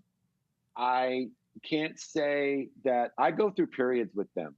They're like one of my period bands. So it's like period bands. But they like, I'll have like a couple months with them and then I put it down and then I come back and then I put it down. Yeah. And I love Glenn Danzig. I love his voice. I think his solo shit is fucking killer. I love Sam Hain. There was points when I wouldn't say that I was the biggest fan, but you know, as time has sort of kind of come and gone and stuff like that, today where we stand, like I love Glenn Danzig singing Elvis. Oh, it's insane. He picked a crazy track list, but a couple heaters on there for me that I was psyched to hear. It's a crazy track list. It is. I wonder if that's a licensing thing or. I feel like it's just like a Slumdog Millionaire type thing. Yeah. Like these are the songs that hit him in a certain way. Yeah. Fair enough. So obviously, go ahead. Sorry, no, go ahead. I want to hear what you were going. We know your stance on punk. You know. Yeah. We know the impact you've made in the genre. I know firsthand. Yes. You love a hard ass riff. I do. I want to hear about Lars's take on the hard ass riff. What's some hard shit that people would be like, yo, Lars fucks with that. That's crazy. Like, do you hear Suffocation and you're like, damn, that rocks, you know? Yeah, it's mostly by Gary Holt. Dude, he's man. After like Hetfield, I think he's my favorite extreme guitar player That's fair. because he's got swag and he's got all the riffs. Like he's Bro. got both of them. It's so sick. He's a riff machine. Yeah. See, I love anything that is heavy, weird, out there. Doesn't care. It doesn't matter if it's got corpse paint, long hair, short hair. Doesn't matter. Like it does not matter. As long as it's, I feel like I've listened to music long enough now, I can kind of tell the authenticity behind it. Yeah. So there's some stuff out there that I'm kind of like, it might be a good riff, but nah. You know, the riff like, is only half the battle. The intention is everything. But you take a guy like Gary Holt or Kerry King. I mean, one of my favorite bands is Cannibal Corpse, right? I love Cannibal Corpse. Now, can I listen to Cannibal Corpse for 3 hours during the day? Absolutely not. Can I stay for a whole death metal show at age of 51? No fucking way. It feels like my liver's going to fall out of my asshole, right? Sure. But when I want to go grab that sound, I'll go to Cannibal. I'll go to Death. I'll go to, you know, a lot of the shit. There's a lot of really new, good thrash stuff. Like I go to, I'm on Bandcamp a lot trying to discover new bands. You really are, man. I didn't know this about you, but like there's torchbearers of modern music in the world, and like Trevor from Black Dahlia was one. He just sadly passed. Yeah. Max Cavalera is a big one. Lars, you're kind of the number 3 like purveyor of new music. You're out there going, yo, listen to this. Well, I feel like that's, I might be 51 years old, but I think what's kept me young is being in touch with like what's happening in the modern world of music. Yeah. Because I mean, if you meet me, I don't think you're going to go, oh, that's that 50-year-old haggard guy. Like that's just not who I am, Right. I like young energy, and I like like when my kids bring home their rap music, and Wolfgang will get into the shower, or I'll go upstairs and blast his shit, whether it's Yeet or fucking Playboy Cardi or whatever the fuck that he's into. Yeah. I'm always tuning in, kind of going, what's this dude talking about? Or the rhythm or whatever. And it's like, my ear is always going to engage with it. And you're a musician. How can you not? Yeah, of course. But I also really love when somebody loves something like that. Like Wolfgang really loves that shit. I mean, I used to take him to go see Creator and fucking shit like that, and Metallica. And then he's like, you know what? I want to try this over here. And then he goes here. And I go, hey, do you want to go see fucking Exodus at this fucking bar? And he goes, yeah, let's go. So it's like he's still, will dabble in it. Sometimes he's been saying more no than yes recently, but sure. But that's his age. He's 15, so he's discovering his own thing, Yeah. And that's he's totally gonna turn 18, 19 and be like, oh, dude, my dad is actually like. Well, here's what my dad did. It's funny. I have to talk to my little guy about something when he gets home. So I don't want to get completely lost, but but Creator. And mostly like the later, like Millie Petroza is one of the guys as a guitar player, songwriter, singer. Like if you see how much that band has advanced from, the very first like EP, I have one of their demos upstairs, cassette. And it's like when you see like the progression and how melodic it is now and how it's like this presentation, it's like, you wanted a buffet? Well, here you go. It's like, yeah. It's like, it's insane.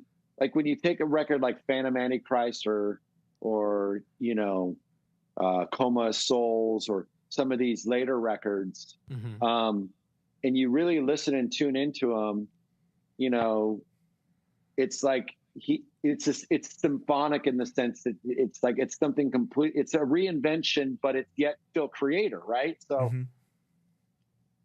bands with a lot of history, and I feel like that's like Creator's like that band that like I've got like 5 Creator t-shirts, I can't say that I have 5. The only other bands that I have 5 T-shirts from are like GBH and Motorhead. Like that's it. You know what I'm saying? So that's how much I really kind of go to them. I do have 5 Cannibal shirts. I should say that. But like, I don't know. I don't know if that answers your question. No, it does. It absolutely does. And I guess on top of that, we like to talk about our Mount Rushmores in the genre, you know? So for educational purposes to those listening, what would you say is the Mount Rushmore of punk?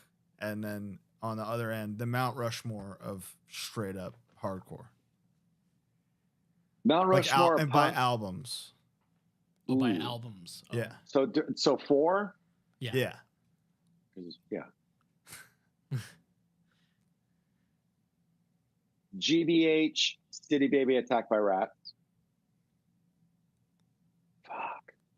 Social Distortion, Mommy's Little Monster. Wow. I'm going to throw Motorhead in there just because I don't think that we would have had this sound unless with I love them. that. So Motorhead, I would give it up to Overkill, that record. I love that. And then if I had to pick a 4th, I would probably go with something like, trying to think like Last Resort, Skinhead Anthems. Those are probably Skinhead Anthems. Because I mean that was the first Skinhead record out of England, you know. I mean that's what a lot of the hardcore guys got. And that wasn't even supposed to be a record. That was a demo tape for the record.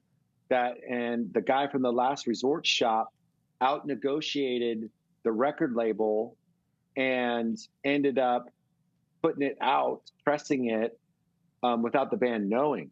Wow. Whoa. So, because that was just the demo tape. That was the demo tape to get them into the studio to do the real record. Wow. But if you think about that sound, that was done on a fucking 4-track. Yeah, that's insane. You know, and just to get that, and it's not even.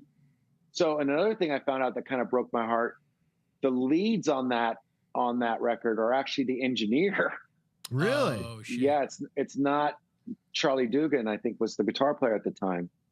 So that's a little like tidbit. Leads on that like influenced Bro. years and years and years of records.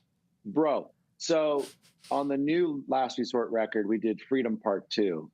And my leads on that are just an extenuation of what I heard on that. And I didn't find out about it was the engineer until we were on tour. Unreal. Wow. You know? So, and as far as hardcore, you got to give it up to AF. Yeah. And you got to give it to Victim in Pain. Agreed. Cro-Mag's Age of Quarrel. Madball Set It Off. And I would probably, I got to, if we're talking about past, right? That's kind of where my mind is. But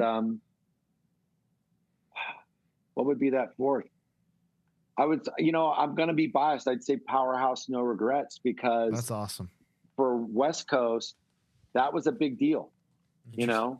Even though Chris is from New Jersey, but it took that this kid who used to smoke dust and listen to Flair, and then Ernie and Eddie from Oakland, fucking straight hood Oakland.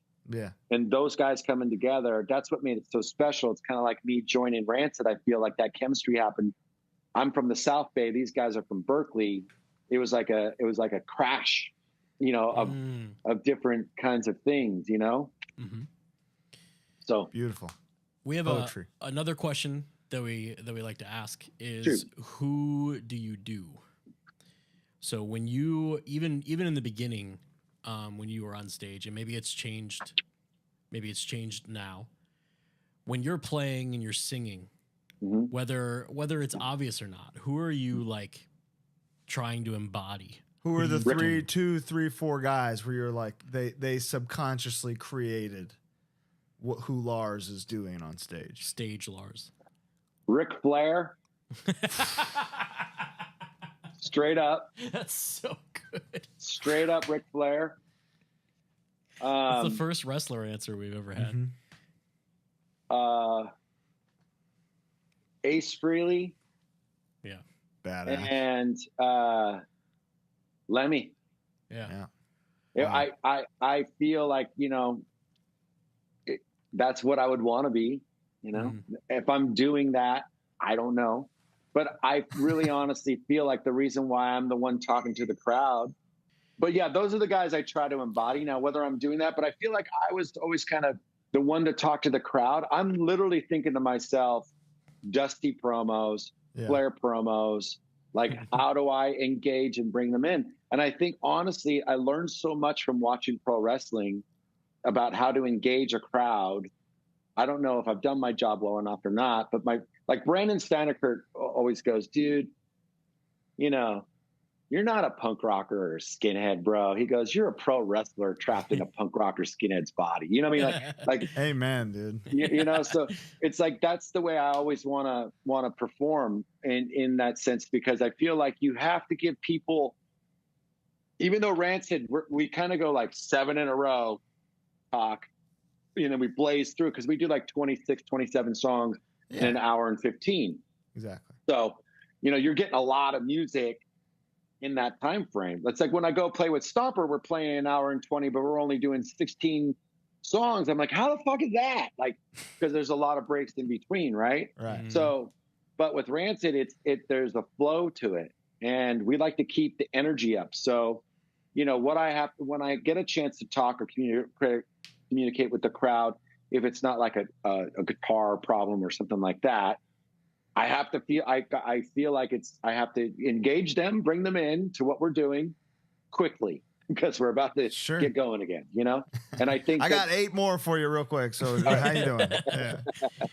Yeah. Speaking of, like you said, one of them was Lemmy.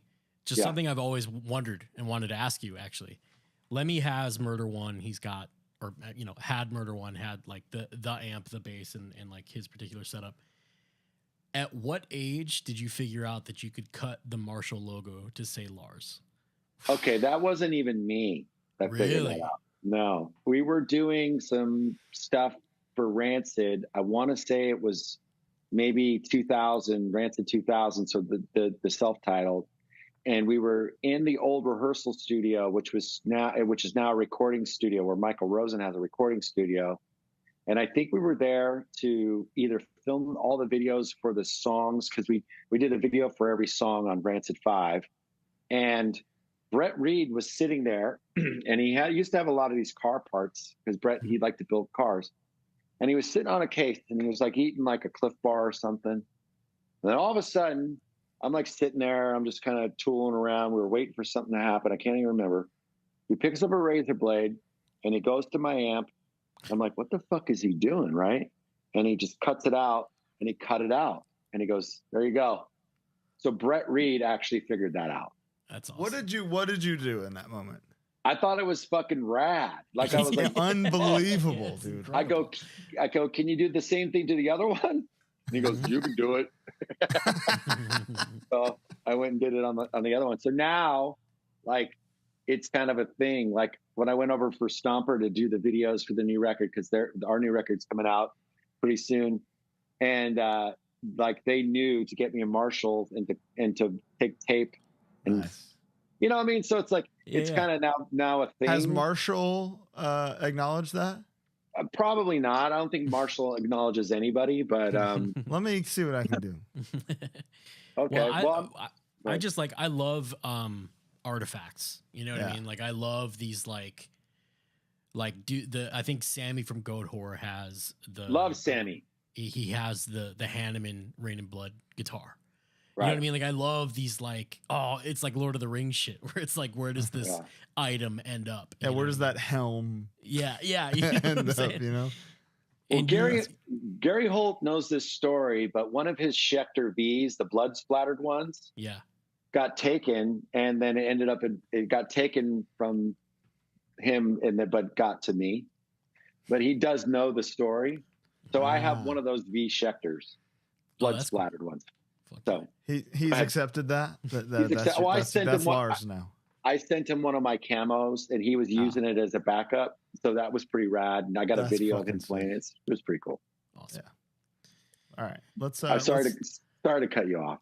No, you're perfect. You've never made a mistake in your life. Let's wind this down with the classic HardLore question. Yeah, we got some. Okay. Yeah. Because we're big fast food guys. Fuck yeah. As all touring musicians kind of have to be. So when like this, let's say you don't have, there's no catering at the show in this scenario. You got to eat before you get there. Rancid is flying down the 5 South. Mm-hmm. There's a mystical sign that shows all the like food here, exit here now. Yeah. It's anything. It's anything. Doesn't matter. This is a magical Region, exit on the 5. Time, Okay. nothing matters. What's the one thing where Lars and Rancid as a whole are like, yo, pull this fucking bus off the freeway. We're eating here. Taco Bell. Yeah. It was always Taco Bell. And the reason why is because Taco Bell had vegetarian options. Sure. Yeah. Yeah, of course. Because their beans were vegetarian, right? There was no lard in the tortillas. Right. So you could, and I remember Vegetarian Times, which was a magazine back in the day, put out a whole article about Taco Bell and how it was vegetarian friendly. And you could even do vegan there because they wouldn't put lard in the beans. They wouldn't put lard in the tortillas and these things. But Taco Bell was always the place because it's cheap, right? Yeah. Everybody could eat. Mm-hmm. And yeah, I mean, sometimes you wouldn't, I mean, when Rancid first started, we would go into, since I worked at Togo's, we would sometimes stop at a Safeway or some sort of Piggly Wiggly or whatever the fuck it was. And what I would do, I would go into the shopping center and I would get a brick of cheese, lettuce, tomato, white bread, mayonnaise, mustard, and maybe some pickle relish. Lars, are you telling me that you were the Rancid in-house sandwich artist? I was. And so what we would do is I would make sandwiches for everybody on the hood of the van. Whoa. And that's what we would eat. We'd have cheese sandwiches. And I would, because I was always like, mayonnaise has got to be perfect. Or who wants mayonnaise? Who wants mustard? Blah, blah, blah. Some people don't want it dry. Okay, get it dry, whatever. So like I would always get like a thing of icebergs, some tomatoes. Yeah. We always would have, like the first stop we made, we bought some of those plastic forks and knives and shit, just so we always had in the van. And one thing that you could count on plastic silverware and cartons of cigarettes in the Rancid van. Like you knew that you were going to get one of those things for sure. And then that's what we would do. I would make them sandwiches because we lived on basically $5 a day, and you were buying a pack of smokes. And then if you pull your money together, then you could, buy a loaf of bread or whatever. Wow. So, Yeah. Your resume is already extensive. And now you've got this accolade that you're telling me? The sandwich artist. Are you a soda guy at all? I used to be a Pepsi drinker, but I don't, as I've gotten older, like I don't really fuck with too much shit just because, you build up intolerances as you progress in life. And I feel like for me, for the last, there was a reason why I think I joined 10 bands. I was in a very unhappy marriage for a long time. And I think, part of that was like eating terrible too, and over the last couple of years, I've just removed a lot of things out of my diet than I kept in just because I just feel better and I want to feel better because I have to show up and be dad and I have to show up and, I'm engaged to be married again now. And it's like, congrats, Mazel. Thank you. Yeah, Mazel. And she's also 10 years younger than me and wants to have more kids, which I always wanted. So it's like, it's perfect. Right. So, Does she drink soda? No. She actually, dude, we got an air fryer, and I got to tell you, it's a game changer. Yeah, it is. It's awesome. Fucking game changer. And she cooks most nights, because she loves, that's part of her love language, I guess you want to say. That's cool. Yeah. That's what a fucking gift you've got then. Bro. Oh my God. The kids love her, and that's important. And I mean, we've been together about 4 years now, but she's a very loving human being, which I've never really had in my life. And I feel like, at this point, at this stage, like I'm sincerely at a place where I truly do not care anymore. I don't give a fuck. And I think part of that letting go of a lot of these things has made my life actually that much bigger, you know, and I'm able to be more present and I'm able to be more accountable. And I only do things that I really enjoy now. You know, it's like, this was something I knew I was going to have a blast with. Right. And did you have a blast? I fucking had one of the best times, and I hope we can do a part 2 sometime, because I know that there was probably a lot more that you guys wanted to talk about, and we kind of always goes. Yeah, the scratches has merely been the what the scratch has merely been surfaced. Barely okay, been surfaced. We're doing great. Yeah, I love how you put that. It was interesting playing words. Well, but Lars, yeah, I mean, yes. Yeah, no, I'm please, God, continue as long as you want. Well, you know, I wish I could, but now I got my kids blowing me up, saying to come pick me up from school. Let's get your kids. Wow, I'm blown away. Lars, you're the man. Thank you so much. This was great. My pleasure, guys. Us. We cannot wait to do this again, which is inevitable. We will. Lars Lore 2 coming soon. Lars, thank you so much. Thank you all for listening. We love you so much. Listen to Rancid. Listen to Lars and the Bastards. Old Firm fucking Casuals. We go way back. Ruckus and Old Firm Casuals. So that's right. You know, it's whatever. But yeah, thank you, Lars, so much. Thank you all. We will see you next week. Bye. Bye.